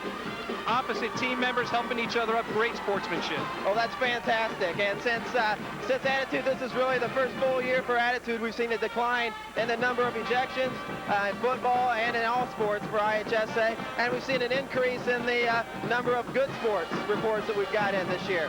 Jeff Creek, a wonderful job. You've done a wonderful message, and thanks for giving me my freebie. Look forward to seeing you the rest of the day. Thank you. All right, halftime, 14-14 in your 4A state championship. We'll have highlights and statistics. They're coming up next. Stay with us. Caitlin on the move in the second quarter. Eric Delaney to All-State receiver P.J. Fleck, 14 yards, 7-0. The Knights have the lead. Third quarter, Knights close the door. Kyle Schrader, his second touchdown of the game, 10 yards, 21-7 Kalen. That's your final. Joe Thurgeson's guys, 28 straight wins, back-to-back 3A titles. Right now, we got a barn burner, too. 14-14 at the half. For more, let's kick it up to Brian and Al. Mitch, it was a great first half, and McNamara with the great rally after they fell behind. They scored first, then gave up a pair, one on a turnover, and that was one of the things that Rich Denetti said they got to fix. They've got to control the ball better in the second half. There's no question about it. You can't give a great team like Glenwood repeated shots at the end zone with the offense that they have, so they definitely have to control that football better. Well, let's see how it went in the first half. First blood, as we mentioned, to Bishop Mack. On this first series here, Johnny Short just powers his way in for an 8-yard run. He puts his shoulders down and runs over the defensive back there. Just does a great job, gets the momentum started for Bishop Mack. But Glenwood comes back with a quick slant to Ken Boyle, 14 yards for a touchdown. Boyle at one end and then Boyle at the other. Yeah, Boyle's not done here. He anticipates the pass out to a flat, intercepts it, and he runs for a 16-yard touchdown there, so they're up 14-7. But McNamara answers back with a slot play to Crosley, who's a defensive end, who breaks some tackles and does a great job. The 6'4" guy just angles down the sideline for a touchdown. If you're Dan Rourke, you're upset about that, and you're also upset about this. This was key because it set up Johnny Short's touchdown in the first quarter. Yeah, it definitely looks like a clip by number 35. You see him coming in the picture there in white. LaRue Fitch gets the defensive back Pierce from Glenwood. Definite clip. But the call went against Glenwood on that play. Gave McNamara a 1st and goal, and they were into the house not too much later. First half stats, relatively even in terms of time of possession, but that late 58-yarder to Crosley really unbalanced things in the Irish's favor. I know it looked like the Redskins had all the offensive, production, and then you had that long pass there. But two teams very balanced, and that's going to be a tough game in the second half. Back downstairs to Mitch Robinson. He's got Dan Rourke, the Redskins. Thanks a lot, Brian. And yes, Dan Rourke, tough first half. You hate to go in giving up that score at the end there. Oh yeah, we played great defense this first half, and really proud of the way the kids have stepped up. And then, that play came. We told them they had some athletes that if you don't wrap up, you didn't cross the bow, they could do those types of things. But we told them at half it's 14-14. We have 2 quarters left in the season. Let's go win. In terms of adjustments, how big an adjustment do you make going out into the second half? I don't think we make a lot of adjustment. I think we were a little excited this first half. I think maybe we messed up on some opportunities, and we're just going to come out and do the same things we've been doing and hope to connect on some things. Thanks a lot, Dan. Good luck in the second half. Thanks for joining us. All right, stay with us. Second half, it should be a great one. More football coming up right here on Fox Sports Chicago. We get set to begin the third quarter. Glenwood will kick to McNamara. This copyrighted broadcast is presented for the entertainment and non-commercial use of our audience. Any reproduction or other use of this program without the written consent of Fox Sports Chicago and Intersport Television is strictly prohibited. Johnny Short, 20 carries, 109 yards. Chris Ross, 11 carries, 47 for Glenwood. The McNamara quarterback, Magruder, 3 of 7 for 76. There's that gallon milk jug noisemaker with the coins in it. Plus, in my old neighborhood, they'd fill those jugs with coins and then use them after the game.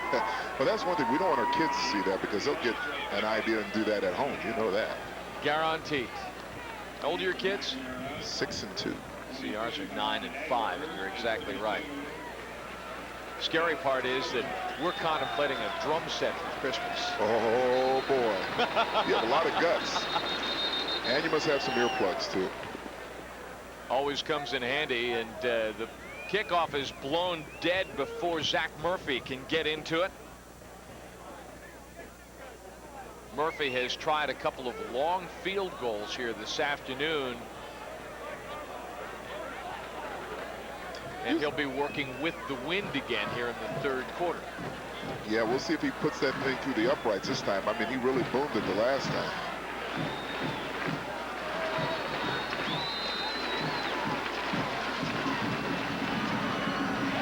Singleton lets it bounce over his hand. Touchback. I'm surprised they didn't have Crosby back there after he ran that pass, returning kicks. They have some tremendous athletes on McNamara. Dan Rourke. Magruder takes the field. We're sold out for this game. 14,000. I do not believe they sell the end zones, but there is spillover in the south end zone here at Hancock Stadium, where a little bit of pride has been restored. By the way, Illinois State is back in the 1AA playoffs and playing today. Magruder goes to his bread and butter guy, short, but he's brought down. He is undercut in a hurry by Charles Brunn after a gain of 1. Looks like Brian Kincaid got folded up there on that block, forcing him to come out of there. 2 yards on the spot of the ball. Well, let's see if this theory comes to pass. Whoever establishes that third quarter, the first drive, usually wins. So let's see what happens. Play action. Magruder has got Brian Zirkle. And Brian, that's what happens. You know, you can make those passes to Zirkle when you have a good running back like Short, that you can set it up and do a play action out of there. Does a play action fake to Short, holds everyone up. He has no pressure. Nice, easy pass to Zirkle. Ken Boyle reacted well, but Zirkle had him underneath. Zirkle, the 5'8", 140-pound junior. Reception gives the Irish 3rd and 1. Short with the ball angles across the 30-yard line for the first down. That's what you got to do against these athletes from McNamara. You got to wrap them up because they're going to give you the second and third efforts. And even though they made contact, Glenwood, they weren't able to stop him from the first down. Now watch the power that he uses. He's coming to the left side. They pull, and he just puts his shoulder down there. They have him wrapped up, but he has that momentum to push him across that yardstick for the first down. We haven't seen Magruder bootleg as much as he has in the playoffs.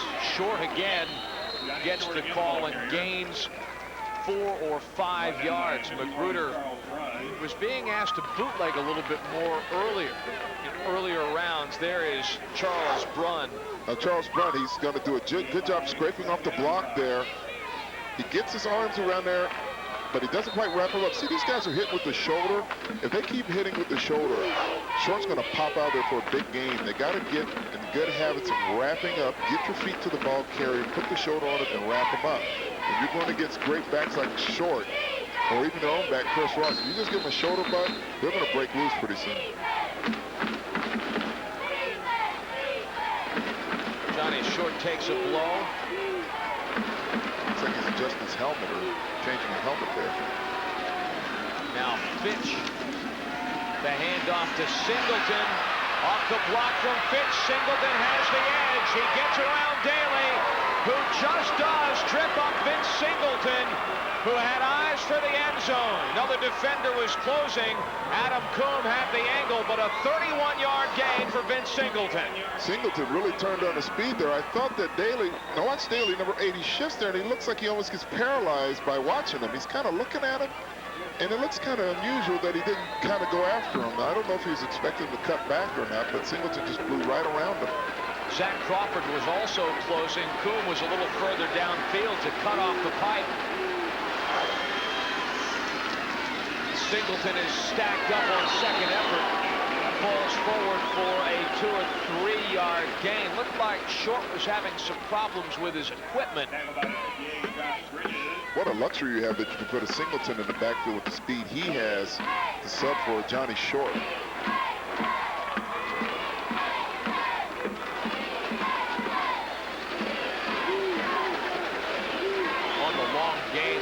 Fitch motion to the left side of the line and threw a good block to spring Singleton off play action.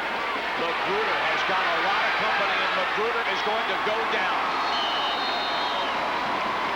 You know, Magruder's a small guy, Brian, and it looked like he lost sight of his receivers. When you get in a situation like that, you just want to try to throw it in the direction of the receiver and just not take the big sack. This really hurt him there. Watch, he comes out, sprints out to his right, and he has a lot of pressure coming up front there from Coombe and Boyle. Both big, tall guys, and he's a little short guy, 5'9". He couldn't see around those big guys. Lynch gets in on the act. So does Brunn. See, that took them way back. They lost, what, 10 yards on that play. Adam Coombe with 5 sacks on the year coming in. McNamara is 3 of 6 on 3rd down. And a delay of game call. Oh, that really takes it up. That really kills the momentum. Play clock runs out, and that's going to put him 3rd and 22.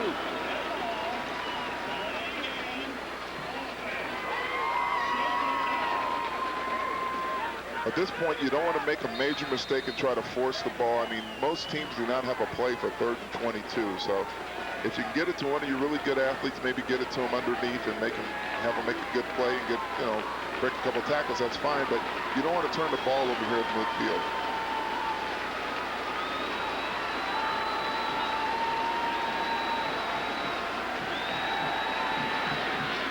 Bufford. They will not give him the stick, but Nick Bufford gets close on the pass from McGruder. 14-yard gain. Now, Bufford, this guy is a heck of a receiver. I mean, he knows where the openings are on the zone, and he just finds them there. I see they're in the deep zone. They're dropping back Pierce, and he just curls underneath there and finds an opening there and tries to go for that first down stick. Now, you know the thing that hurts on Brian on this is that penalty for the delay of game. McNamara will try for it on 4th and 4 at the Glenwood 26. Play action. Intercepted. Tim Brinkman with the pick to kill the McNamara drive. Nice play there by Brinkman, but it comes back to that delay of game penalty, Brian. You're talking about they didn't have it, that would have been a first down on that previous play. And McGruder tries to force that in. And a great play by Brinkman to get the turnover.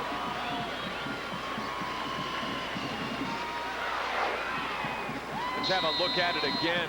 You see, he's kind of looking downfield, trying to force it. A wobble pass there, throwing into tight coverage. He was looking for Bufford. He found the wrong number 24. 19-yard line is where Glenwood will start. Juergens throws it off to the side of his receiver, Clayton. Well, Brinkman does a nice job there. He breaks on the ball, sees Bufford coming back there, just laying back in his zone, short zone, and makes a good play.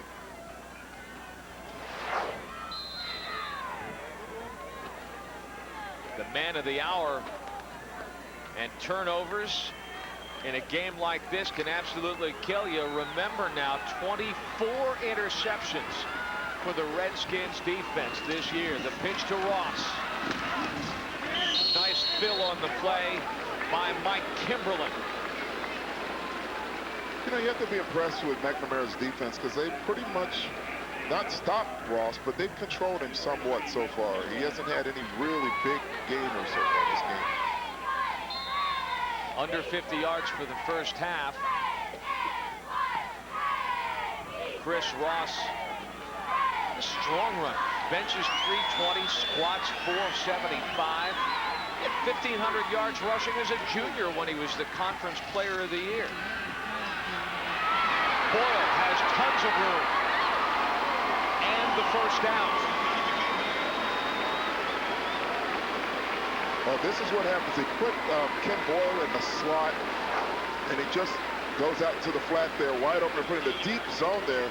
That's a little bit too deep. You got to be aware of the down and distance there. They don't have that kind of speed to run by you that fast. So you got to be aware of the down and distance as well when you're playing the zone. First down from the 38-yard line. Ken Boyle, an All-State by vote of the coaches, and All-State by the Champaign-Urbana News-Gazette, which along with the Chicago Sun-Times has one of the most respected polls in the state. Baltazar, I tell you what, he's very impressive, number 57. I mean, this guy is all over the place from McNamara. I mean, he comes to play offensively and defensively. He came down there and put a walloping hit there. Something else about Chris Ross, he's a 3.5 GPA, 25 on the ACT, If he doesn't step on the field once, says Dan Rourke, you've made your college better if you allow him to go to the next level. With that grades, he's going to step in a major corporation and be an asset as well. Juergens steps up in the pocket to elude the pressure. He's looking for Lynch. Interference. Dole, the safety from McNamara, roped the receiver. Lynch down. And that will be a first down in McNamara territory. There's no doubt about that. Dole arrived way too early on that play. That's a big play. And this is one of the things that have been happening with McNamara that the coach talked about. They're making too many mistakes here. Watch Doyle come over the back here. Way too early he arrives there. That would have been a difficult catch for Lynch. I want to remind you that the Chicago Sun-Times is the official newspaper of the IHSA State Championships. Remember to pick up your Chicago Sun-Times for complete coverage of Illinois high school sports. And tomorrow, I guarantee you, it will be loaded with all the details of all the action here at Hancock Stadium. The pitch to Ross. Makes a move on Singleton, who doesn't quite find. Baltazar cleans him up. If Singleton doesn't make that play on Chris Ross, he may go down the sideline for a touchdown, but Singleton has excellent quickness, and he wrapped him up. Now watch this play here. Singleton's going to come from the top of the left of your screen there. One-on-one. If Ross breaks that, he's going down the sideline. Great tackle by Singleton. Great closing speed, too, by Anthony Baltazar, who a couple of years ago as a freshman, 5'2", 120 pounds. Wow. He is now 5'11", 180. Juergens. Great protection and the completion to Bill Clayton. Beautiful execution between Juergens and Clayton there. Perfect timing just on a quick slant route. Check the wall they set up in front of him. That's what happens when you have the running. When you have that running play, see, he fakes like it's going to be a run, he goes into the line, and he runs a quick slant to Boyle coming across. Clayton, who's 6'2", 160 pounds. 1st and 10 at the 32. Glenwood is marching.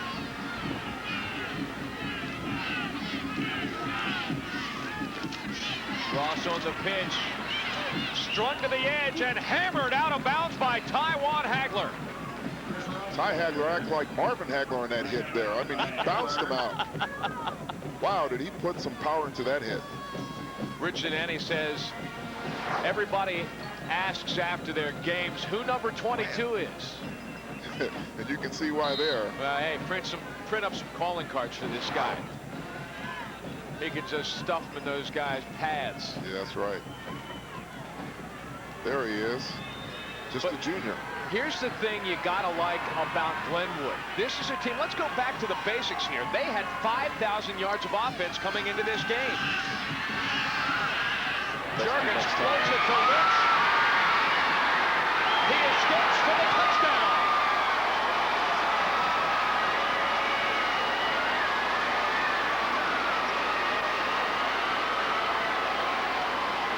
McNamara had double coverage in the neighborhood, but we stress in the neighborhood. You know what? That play was made by the offensive line. Just great protection. They just held up those two fine defensive ends. And watch the time he has. He's looking. He's looking. He's still looking. Great blocking by the offensive line there. You can't cover a receiver all day, and Lynch is out wide open in the flat.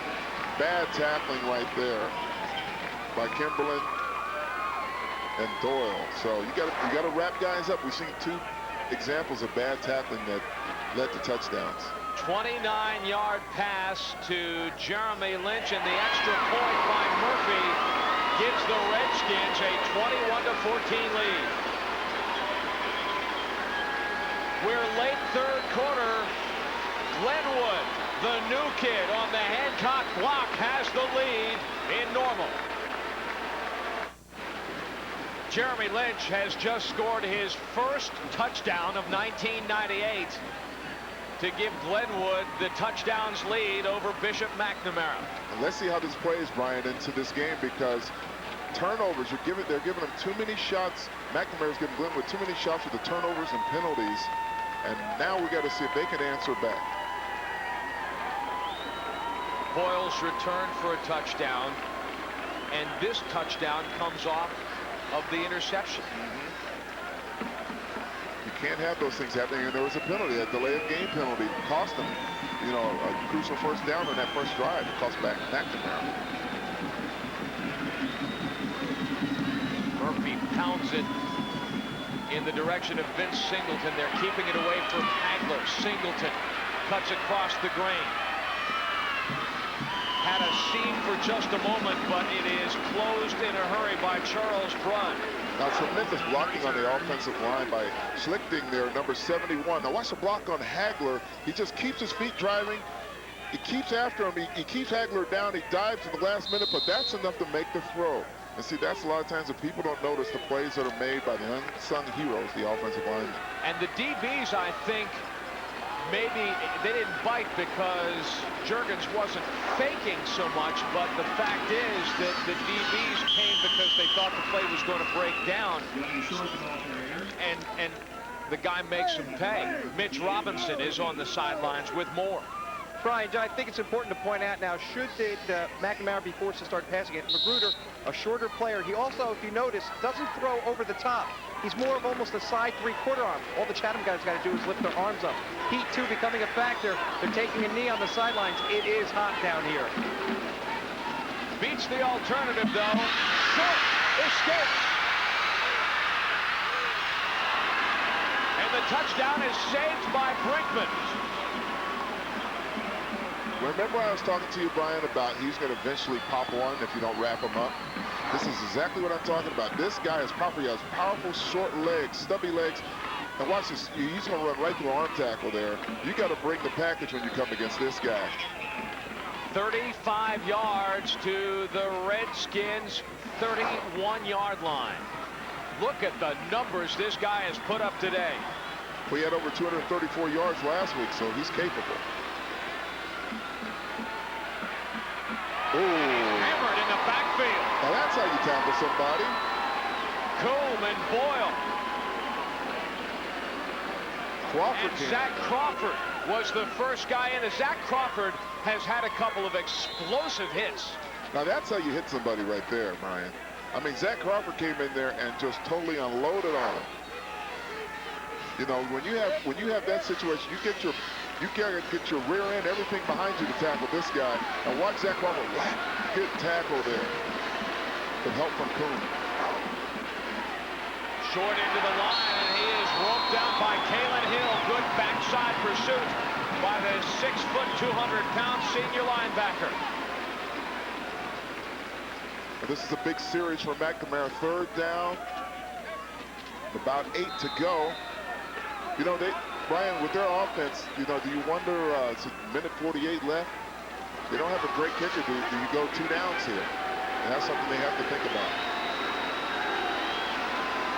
Down a touchdown, you would be thinking about that 4-down territory question. Hagler will not get away from Kalen Hill.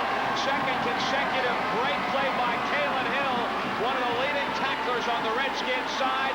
And it will be 4th down and 10 yards to go for the Irish. You know, you can tell he's trying to think if he's going to go for it on 4th down, but it looks like it's a little long. I read the lips. He said, let's go. Whoa, okay. Well, you know, Kalen Hill made a great play on that. It took a little bit too long to develop that on that play with Magruder. He's kind of hitching. He's kind of waiting a little bit before he throws the ball. He's got to get rid of it quicker there. And he does, and he's got his man. First down. Nick Bufford. By half the length of the football. Coach Rizzanani has the guts of Evil Knievel here. I mean, he goes back there. He has a quarterback who's not a great thrower, and he puts it in his hands to make the play. So, you know, watch. He doesn't take much time there. He gets rid of it, throws in rhythm. Nice throw there by young Ryan.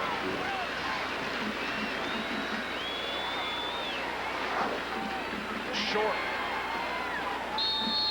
is boggled up. Do you call that a short stack?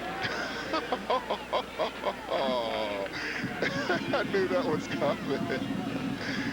Hey, listen, if If you could pull Poliolito out of the bag like you did in the 2A game.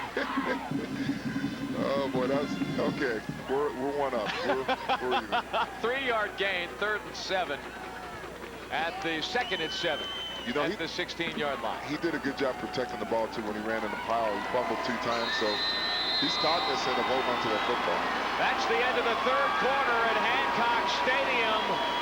Glenwood has got the lead, but McNamara is driving as they play for the 4A championship at Hancock Stadium.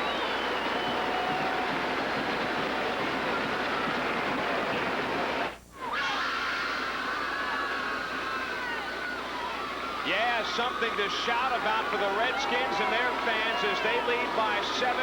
They came to the sidelines at the end of the 3rd quarter holding up 4 fingers as if to say it is a 4-quarter game. Now, big day of IHSA football on Fox Sports Chicago. 3 o'clock, Providence and Mount Carmel rematch in the 5A championship game. 7 o'clock, the unbeaten Barrington tangles with Wheaton Warrenville South in the 6A championship. That game on Fox Sports Chicago Plus. Call your local cable operator for details. Rich Zinani watching Johnny Short spin his way to the right edge on the 2nd down play, and we take a look at what we've got through 3 quarters.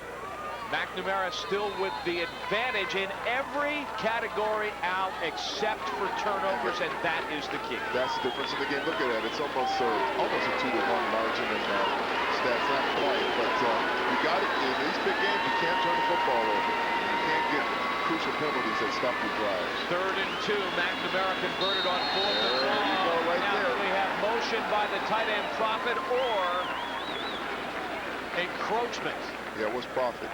And see, that's the thing that Coach Zinani was talking about. They're breaking down too many times mentally. Not so much physically, but mentally.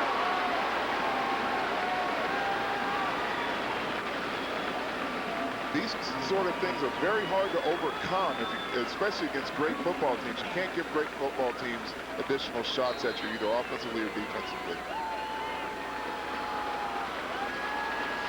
Because now, instead of having it being a short distance for a 1st down, now they can send their package after. 9th play of the drive. 3rd and 7. McGruder for Bufford, intercepted by Pierce.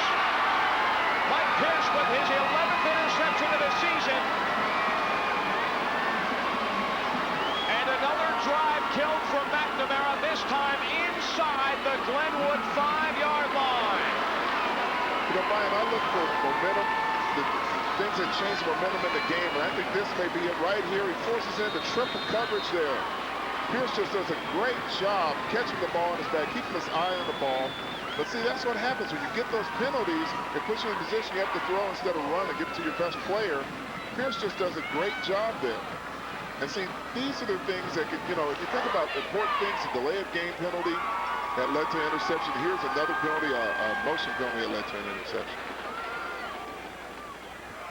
Juergens will boot and not get much, but he does gain himself a little bit of room before he's tackled by Kurt Crosley. You ask Dan Rourke, his coach, to describe his quarterback. He uses words like unflappable and elusive and usually most dangerous when he's under pressure. Let's go back to the touchdown pass to Lynch. When the coverage breaks down, this guy really hurts you. No question about it. And the thing for McNamara's defense, they need a turnover here. They need to get a turnover to balance the sheet a little bit for them as far as the scoreboard is concerned. Juergens passed for 4 touchdowns against Fenwick and Geneseo Darnell and 3 against Kent. And Ross has got the 1st down and then some. Juergens did a great job of selling the fake. He rolled to the right side. Ross breaks off to the left for 11 yards. See, this is the thing you don't want to happen if you're McNamara. You give the ball to a great back like Ross, because that's one thing I'd be thinking of. Run some time off of that clock and give it to your great back Ross, who's gained over 2,000 yards. So they're in a good position right now.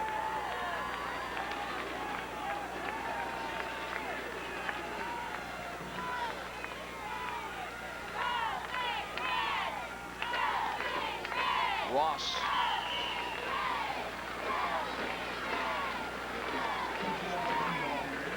Now, this is what I wouldn't be surprised in, Brian. We're going to see a steady diet of Chris Ross. This is what I would do at this point.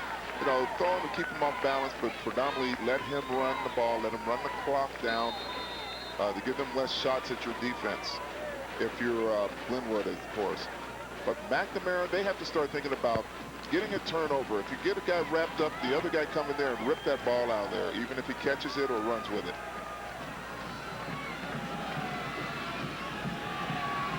Juergens has got Lynch, who is hog-tied by Jonathan Dole. Now, this is the big play coming up here. 3rd down. A couple of yards. They need to get a big play to get that ball back with 8:43 left.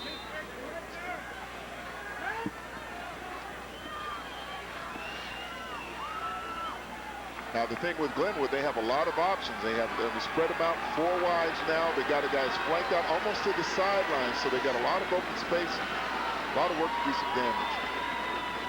On 3rd down, McNamara shows blitz. Juergens. Oh, man, that was dangerous. Sends a wounded duck that lands closer to the McNamara secondary. So Juergens, 9 of 18 for 126 yards. Not his best day, but if you look at the way this team operates, the quarterback has a lesser day, let's say, and the defense picks him up. Look what the defense has done here. Yeah, they have, but you know, they're playing against some great defenses here. When you get in a state championship game, guys aren't going to have the same numbers a lot of times. Without a doubt. Jeremy Lynch will punt from his own 15-yard line. Sends a boomer that will be fair caught by Nick Bufford. Jeremy Lynch is kind of limping a little bit. I don't know if that's just the way he walks. It looked like he might have pulled something on that punt, but maybe he didn't. But I tell you what, this guy can really pop those punts up there high.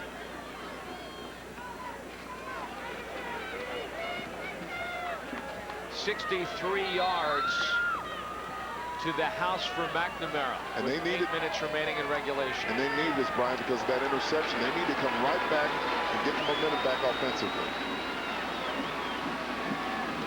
From the eye, Johnny Short, 7 yards.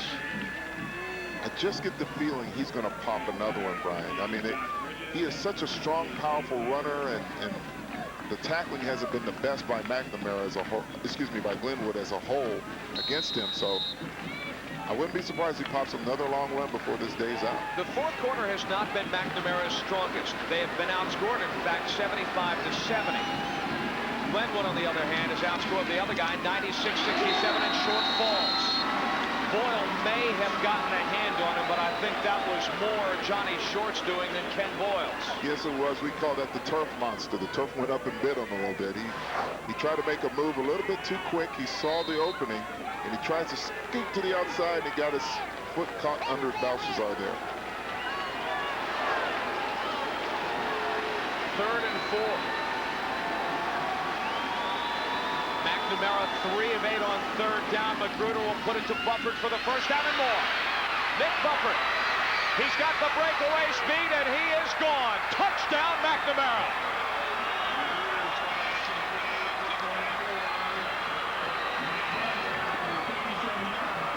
How many times today have we seen touchdowns off of missed tackles? I mean, it's one thing if a guy runs by you. I mean, that's physically, there's not too much you can do about that. But missed tackles there. Michael Pierce had a great shot. He made a great interception in the end zone to save 1 touchdown, but he had a shot to keep it to a first down, and he misses it, and he goes down the sidelines. Perfect for a touchdown. 57 yards. And Mike Kimberlin will try for the tying point after. It's good. But this is just what they need. It looks like I don't know if he has a cramp or he's kind of... 7 minutes remaining in regulation. Don't touch that dial. McNamara has battled back And the Irish and Redskins of Glenwood are tied.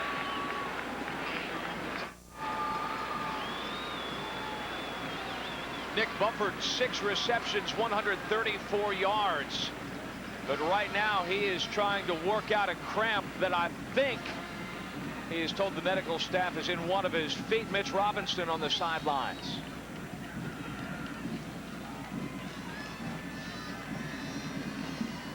Well, we'll keep it here. There's a dangerous Chris Ross ready to rock and roll here. Ross, they got down to Taylorville big. Ross in the second half scored 4 touchdowns. And Glenwood won that ball game 35-27. The squib. Pierce has a notion to give it to Ross, and now he does the pretzel route and winds up with all of 3 yards. It looked like, which way should I go? Let's take a look at the big pass to Bufford. Now, Gruder 3-step drop. Pierce comes around there. He made a mistake. He didn't get his helmet between him and the ball carrier, between him and the end zone there.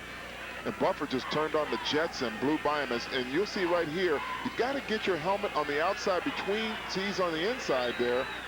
And Bufford just shoots down the sideline. No one's going to catch him. Redskins drive will start at their own 27-yard line.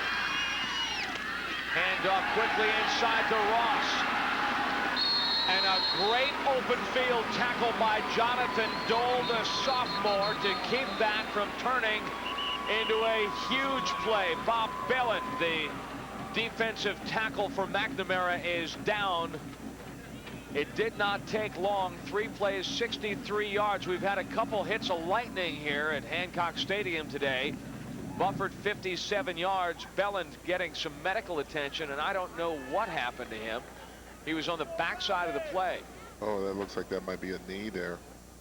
I mean, he just stayed there and didn't move. That's usually not a good sign. Well, that's a football player's uniform, too. Look at the blood on that uni. Oh, that's the thing. You don't want to see that at any level, especially a high school level. These guys don't get paid. They're not on scholarship.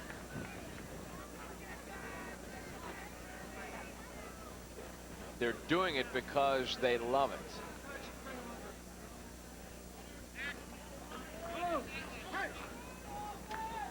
Now we'll take a look. As I mentioned, he was on the back side of the play. There he is, ISO. Oh, he got rolled up there by the guard. Kind of cut, blocked him, and just kind of rolled him just to try to cut him out from the pursuit. Got his ankle caught underneath and twisted his knee. It's one of those where after you see the replay, you just hope that nobody heard anything pop down there on the field, because that's the situation. You know, I've had times like that when I played, when someone has rolled up on me, and I've always fell towards. I never fought it. I just fell down. Even if it looked awkward, I would fall towards the place where the direction was going to never resist, especially when you're in a bad angle. But sometimes it's tough to think about that when you're pursuing.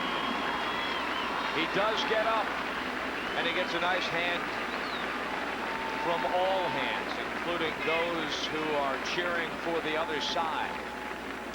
Hopefully it's, you know, at the worst, hopefully it's just a hyperextended knee or something versus something that will require surgery.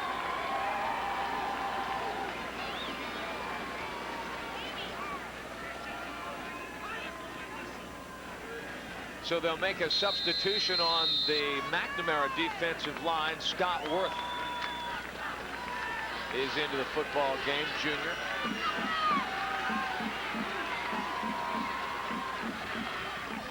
And 2nd and 2. Lynch motions out, and the quick hitter to Ross again, and he keeps his feet for just a moment. He's got the first down. Looked like he had a ticket from McNamara territory. Well, you know, they do a good job here with Ross. He just cuts back, good feet, and he shoves out of there, and he does that little 3-legged drill with the arms there, and he almost popped it for a big one. Flag was thrown, but it was picked up and waved off. That's the second one today, isn't it? Yes. It got waved off. Boy, he does, as his coach Dan Rourke says, gets into the extra gear quick.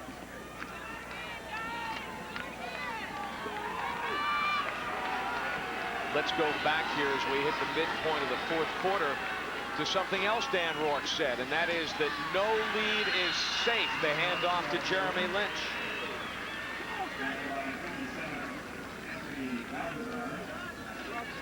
Baltazar with the tackle. Well, you know, you got about 5:45 left, Brian. 21-21 game. You have a highly explosive offense going against a very good defense with great athletes. This is going to be fun going down the stretch.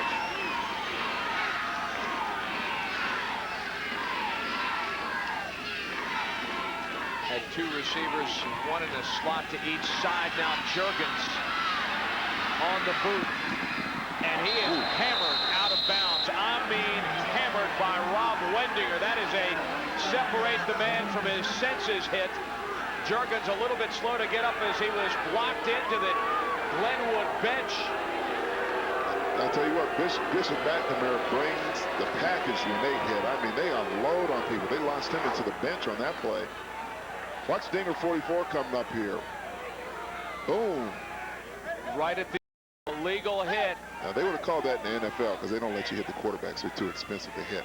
Now, this brings to mind something that we talked about earlier in the week. Griff Juergens, his quarterback.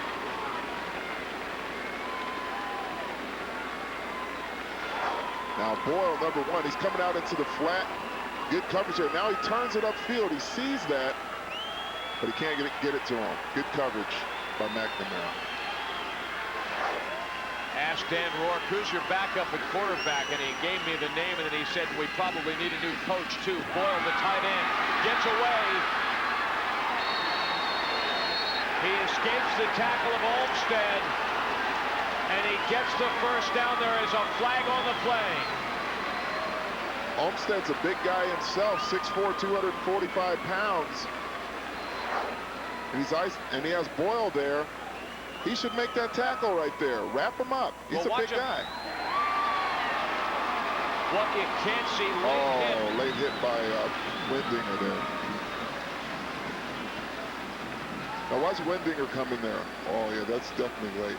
The penalties are killing McNamara. I mean, statistically, they're dominating. After the play, I've got a dead ball, personal foul, late hit on the defense. 15 yards, first down. Now, what you didn't see was Olmstead. As soon as he missed the tackle, he rolled over and slammed his fist into the turf because he knew Wendinger, two big hits, one. His team pays a fairly heavy price now. 1st and 10 at the 27-yard line.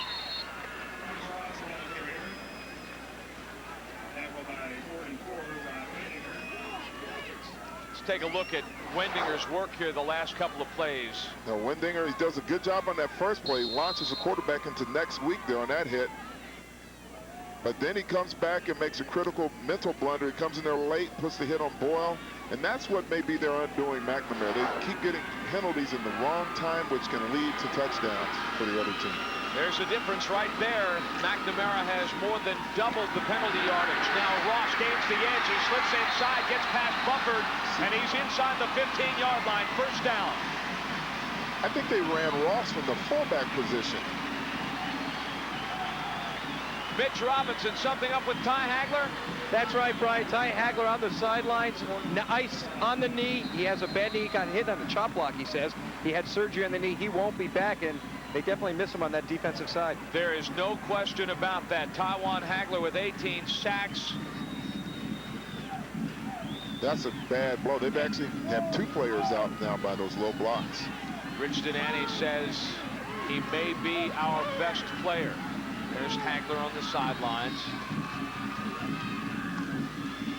Ross bounces off one man, can't get past three more, who include Crossley and Fitch and Tim Bradley. Ross is like, what's going on here? I guess they felt McNamara's team feels like they got in there late and put a little extracurricular stuff in there, but the officials didn't call it. Now watch here. He's surrounded by a group of players. Watch Crossley up there. Oh, he kicks with his foot there. Kicked his helmet off, actually. So you can see why the fans reacted the way they did.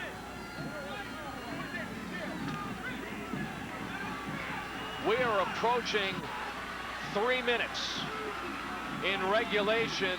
Glenwood at the 15-yard line of Bishop Mack. Touchdown, Bill Clayton. Juergens throws the rope, and Bill Clayton may have hung McNamara with it. No question about that. You know, that's what happens when you get penalties that cost you on drives, like the big penalty by Wendinger over there, the late hit. And then you lose your great defensive end, Hagler, who can't put the pressure on Juergens, and he goes back there and has enough time to make a great throw to Clayton.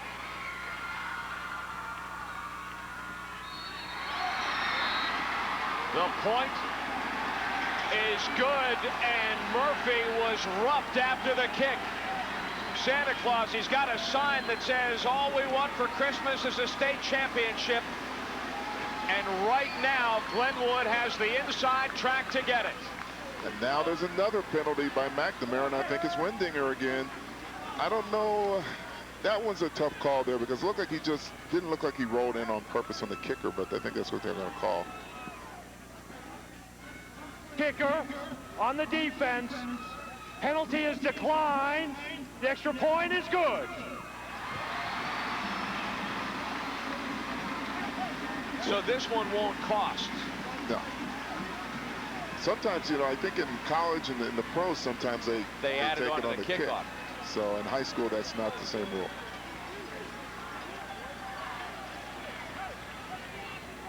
Three minutes remaining, and Rich Zanatti is going to need a pretty good-sized rabbit at this point. Let's go back to what Canton's coach Steve Graves said. The defense gets overshadowed by the offense at Glenwood. They do, but they have some players out there. They have some good athletes. Now you got Bishop McNamara coming back there, one of their best athletes on the whole team, but sidelined with an injury. Now how are they going to come back without him out there? They have Johnny Short out there. They have Crossley out there, who's a good receiver. We saw him break off a long one. They have Vince Singleton, who can go down the field. So they have some options, but they got to be careful because they have a very opportunistic defense on Glenwood's side.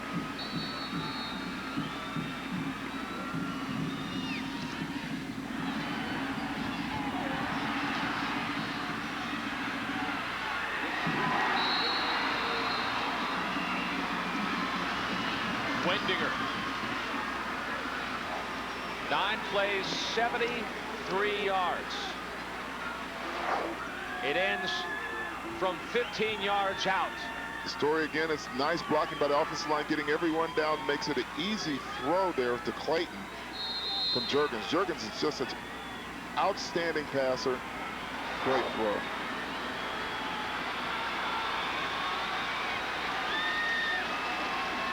McNamara operates in the eye, short. First down. You know, Brian, you commented earlier that Short loves to carry the team on his back when it's crunch time, and I think that's what he's going to do. He almost took the official out on that run. Hey, they're in the field of play. You know, it's dangerous to be official in this game. I mean, you've seen some get knocked out in the past in all levels of the sport, high school, college, and pro.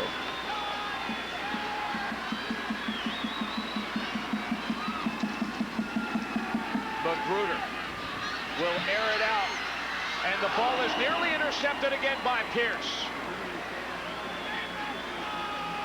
Magruder was looking for Jared Nauman, and Pierce had the best chance at the ball. Yeah, Pierce had this lined up. Boyle makes a great play. I think it's Boyle. No, it's not Boyle. It's Tim Brinkman. If Tim Brinkman doesn't tip that ball, that's a sure interception by Pierce. but he doesn't know that he has to make the play. He can't assume that Pierce will make that interception. So that was a good play. The pitch to short. He cuts it back, and he is hammered. Run. Finishes at what Lynch started. Tackle for loss. By their best player, Charles Broom there, with help from Jeremy Lynch. Jeremy Lynch has been all over the field. Now watch these two guys gang up on short here. Lynch gets him low, and Broom hits him high. And that's how you bring someone down. 3rd down and 10 yards to go with 2 minutes remaining. McNamara 3 of 10. It has been a while since they converted on 3rd down. Magruder, he's got his man, but Brian Zirkle is nowhere near what he needs. Obviously, with 1 minute and 40 seconds and the clock running, the Fighting Irish will go for it on 4th down. Well, obviously, this is going to be the biggest play of the entire game here. 4th down, about, what, 5 yards to go. Just a quick one out to the flat. He's wide open. He let him a little, Magruder let him a little bit too long. Otherwise, he could have turned up for the 1st down. 3-step drop. Magruder gets his shoulders there. Just lost it a little high. Also throws Zirkle off balance there. He could have turned up for that 1st. Had him turn to the short side of the field rather than the long side, too. That's a tough throw to make. That's not the easiest throw in the world. McNamara calls timeout. Rich Zanani, his 7th appearance. Bob Shannon of East St. Louis made 8.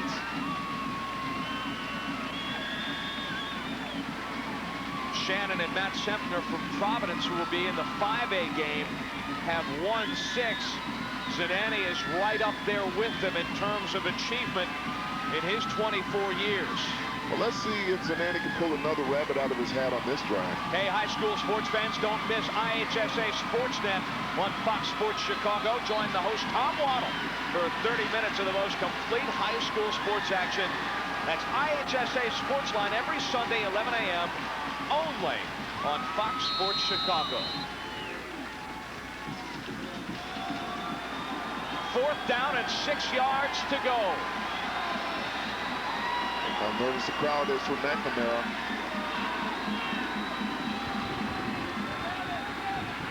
Magruder is going to have to scramble. And he is across for the 1st down. Ryan Magruder escapes Zach Crawford, who had him tackled behind the stick, and he makes the 1st down. That was just a heart play. Just a guy that wants to win. Magruder gets back there. He sees no one there. He's not going to force it. He looks around. He says, I'm taking off with this ball. I'm going to run. Then Crawford has a great shot at him. Doesn't grab him. Nice fake there. They come back for the 1st down. It's plays like that that cause his coach to say simply, he's a winner. That's just effort, man. He doesn't want to go home a loser. Magruder quickly to Crosley.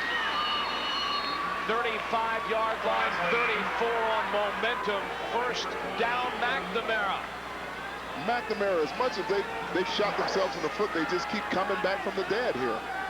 Just a nice, quick, right down the seam pass to Crosley.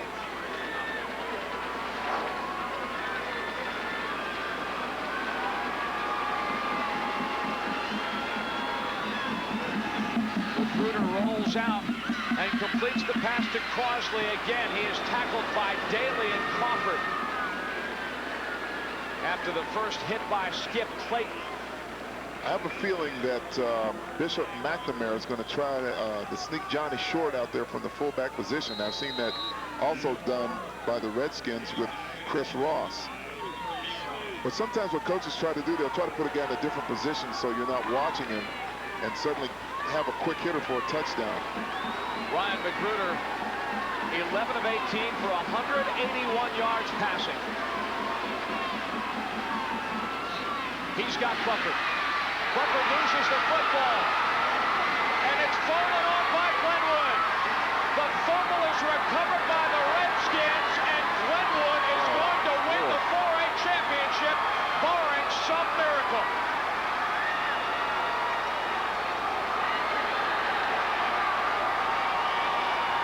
You know, this is the mistakes that Rich Zanani talked about, what they've been doing. They've been shooting themselves in the foot with penalties and turnovers.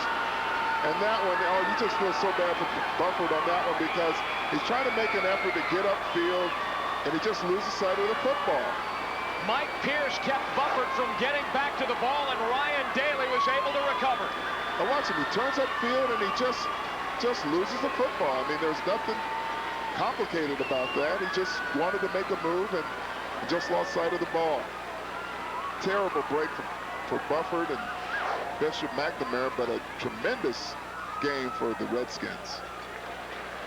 The groundwork for this was laid last year when Glenwood led Sacred Heart Griffin 30-3 at the half and lost by 9. Look at that. That's the story of the game. 5 turnovers for them. 5 turnovers and a bunch of penalties, and they're only down by 7. Now the quarterback, Magruder, now watch him. Now he just had that great first down run from before, and he's like, I can't believe it. He knows now, with only 2 timeouts left, this is very bleak for his team. If you look at the threads that lead to this, we talk about that Sacred Heart Griffin game. Then in the quarterfinal in last year's playoffs against McNamara, the Redskins led 26-14 at the half, lost their composure and got blown out 58-26. Then we mentioned earlier the 4-touchdown game that Ross had against Taylorville. They were down 27-7 in that game. And then against Geneseo Darnell, Dan Rourke said that people simply did not believe that we could go into that place and win. They were down 16-0, and they did come back and win. So you got 50 seconds left, 2 timeouts. Ross cradles the ball, gets upfield, and gets Glenwood that much closer to the trophy.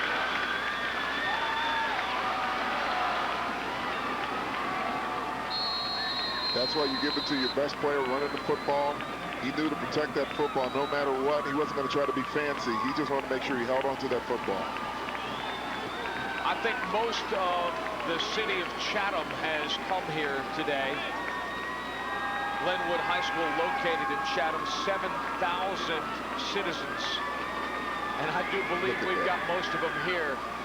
Glenwood is down in the Springfield area, so straight down I-55 from where we are in the Bloomington Normal area. Tremendous Kankakee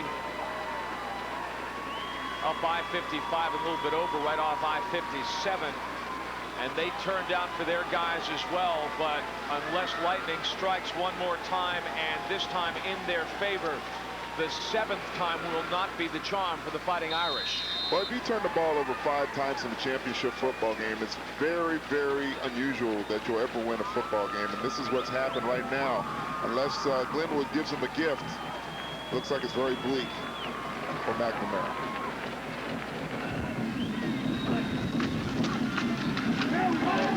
Ross, and that will do it. Rich Zanani said our guys remembered last year's semifinal loss to Woodstock. Most of that group is back, but you know what? Well, McNamara calls one final timeout. Well, that's, you know, you have to credit Glenwood Redskins. They you know, statistically, they were on the short side of the sheet most of the time, but they made the opportunities. They got the turnovers when they needed them. They made the plays offensively when they had to have them. And congratulations to them.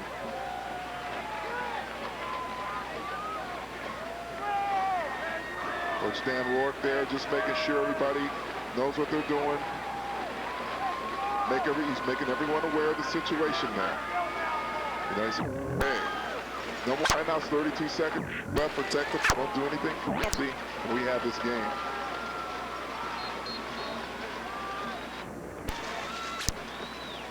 You see the dejected McNamara sidelines there.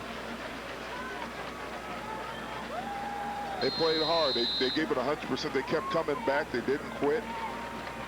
Unfortunately, penalties and turnovers were their demise today. Bishop Mack is now out of timeouts. And so while they had the tradition. Glenwood had some resilience. They had the confidence and the belief. All the way up to this point, Dan Rourke made it clear to anybody who would listen that his team had absolutely no fear of anybody. And that confidence and that fire in that belly has resulted in a 4A state championship for the Redskins of Glenwood High School.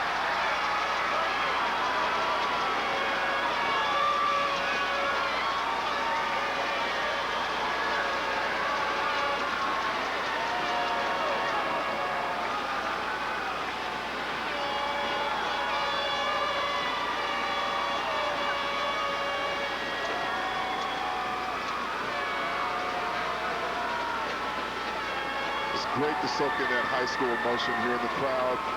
The whole town is proud. This is when you go into the communities and you see state champion football, basketball, baseball, and this is for football. Congratulations, Glenwood.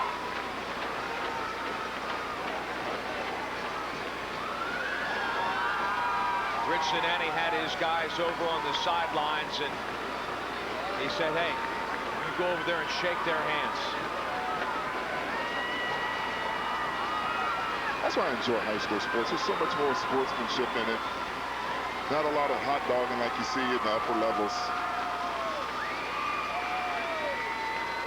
I wish we could do this in college and pro. I mean, to see, instead of seeing guys fight in the middle of the field, seeing guys doing this, just walking by each other. And that's hard to do when you lose, but...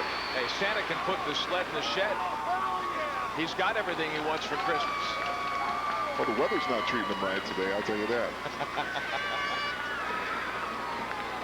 There's Juergens, the fine quarterback.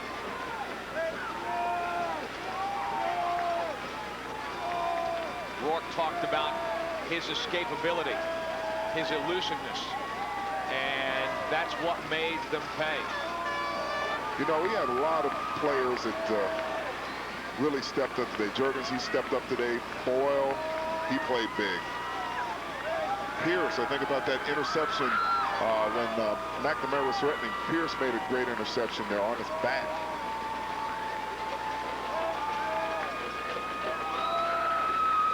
They just had so many options to beat you offensively. It's just tough to defend them. And McNamara did a good job. But it's tough to stop an offense with that many different ways to score. And it's a 28-21 victory for Glenwood High School over Bishop McNamara of Kankakee. Back in a moment on Fox Sports Chicago.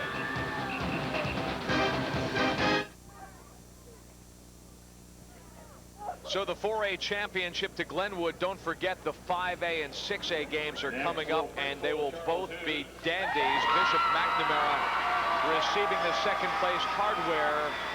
And now they're going to change places on the podium, and the Redskins of Glenwood High School are going to come up and get the medals and the big trophy. Our Pepsi player of the game, you are looking at him. Griff Juergens, 11 of 20, 153 yards passing. He got great support from his running back, Ross. He got great support both ways from his tight end, Boyle. And watch his passes. I mean, he just executes down there. He gets down there, takes a good 5-step drop. Plenty of time there. Rifles that ball to Boyle for a touchdown. That was the game winner to Bill Clayton. You know, another thing that played in that final drive, with Hagler out, he couldn't put the pressure he did for pass on Juergens, so that played a big key.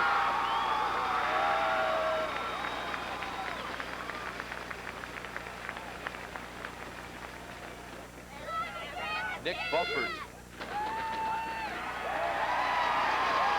7 receptions, 139 yards.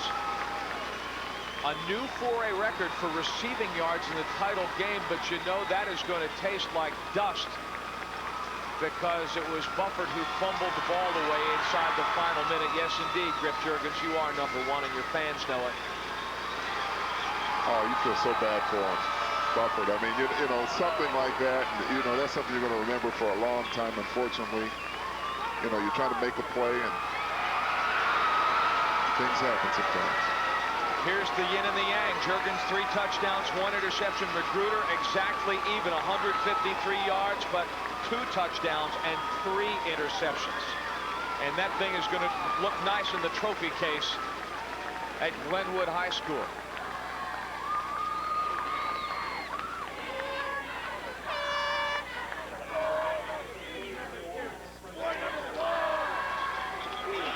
As we wrap up the trophy presentation at Hancock Stadium, Mitch Robinson coming up next with the state champion coach Dan Rourke on Fox Sports Chicago.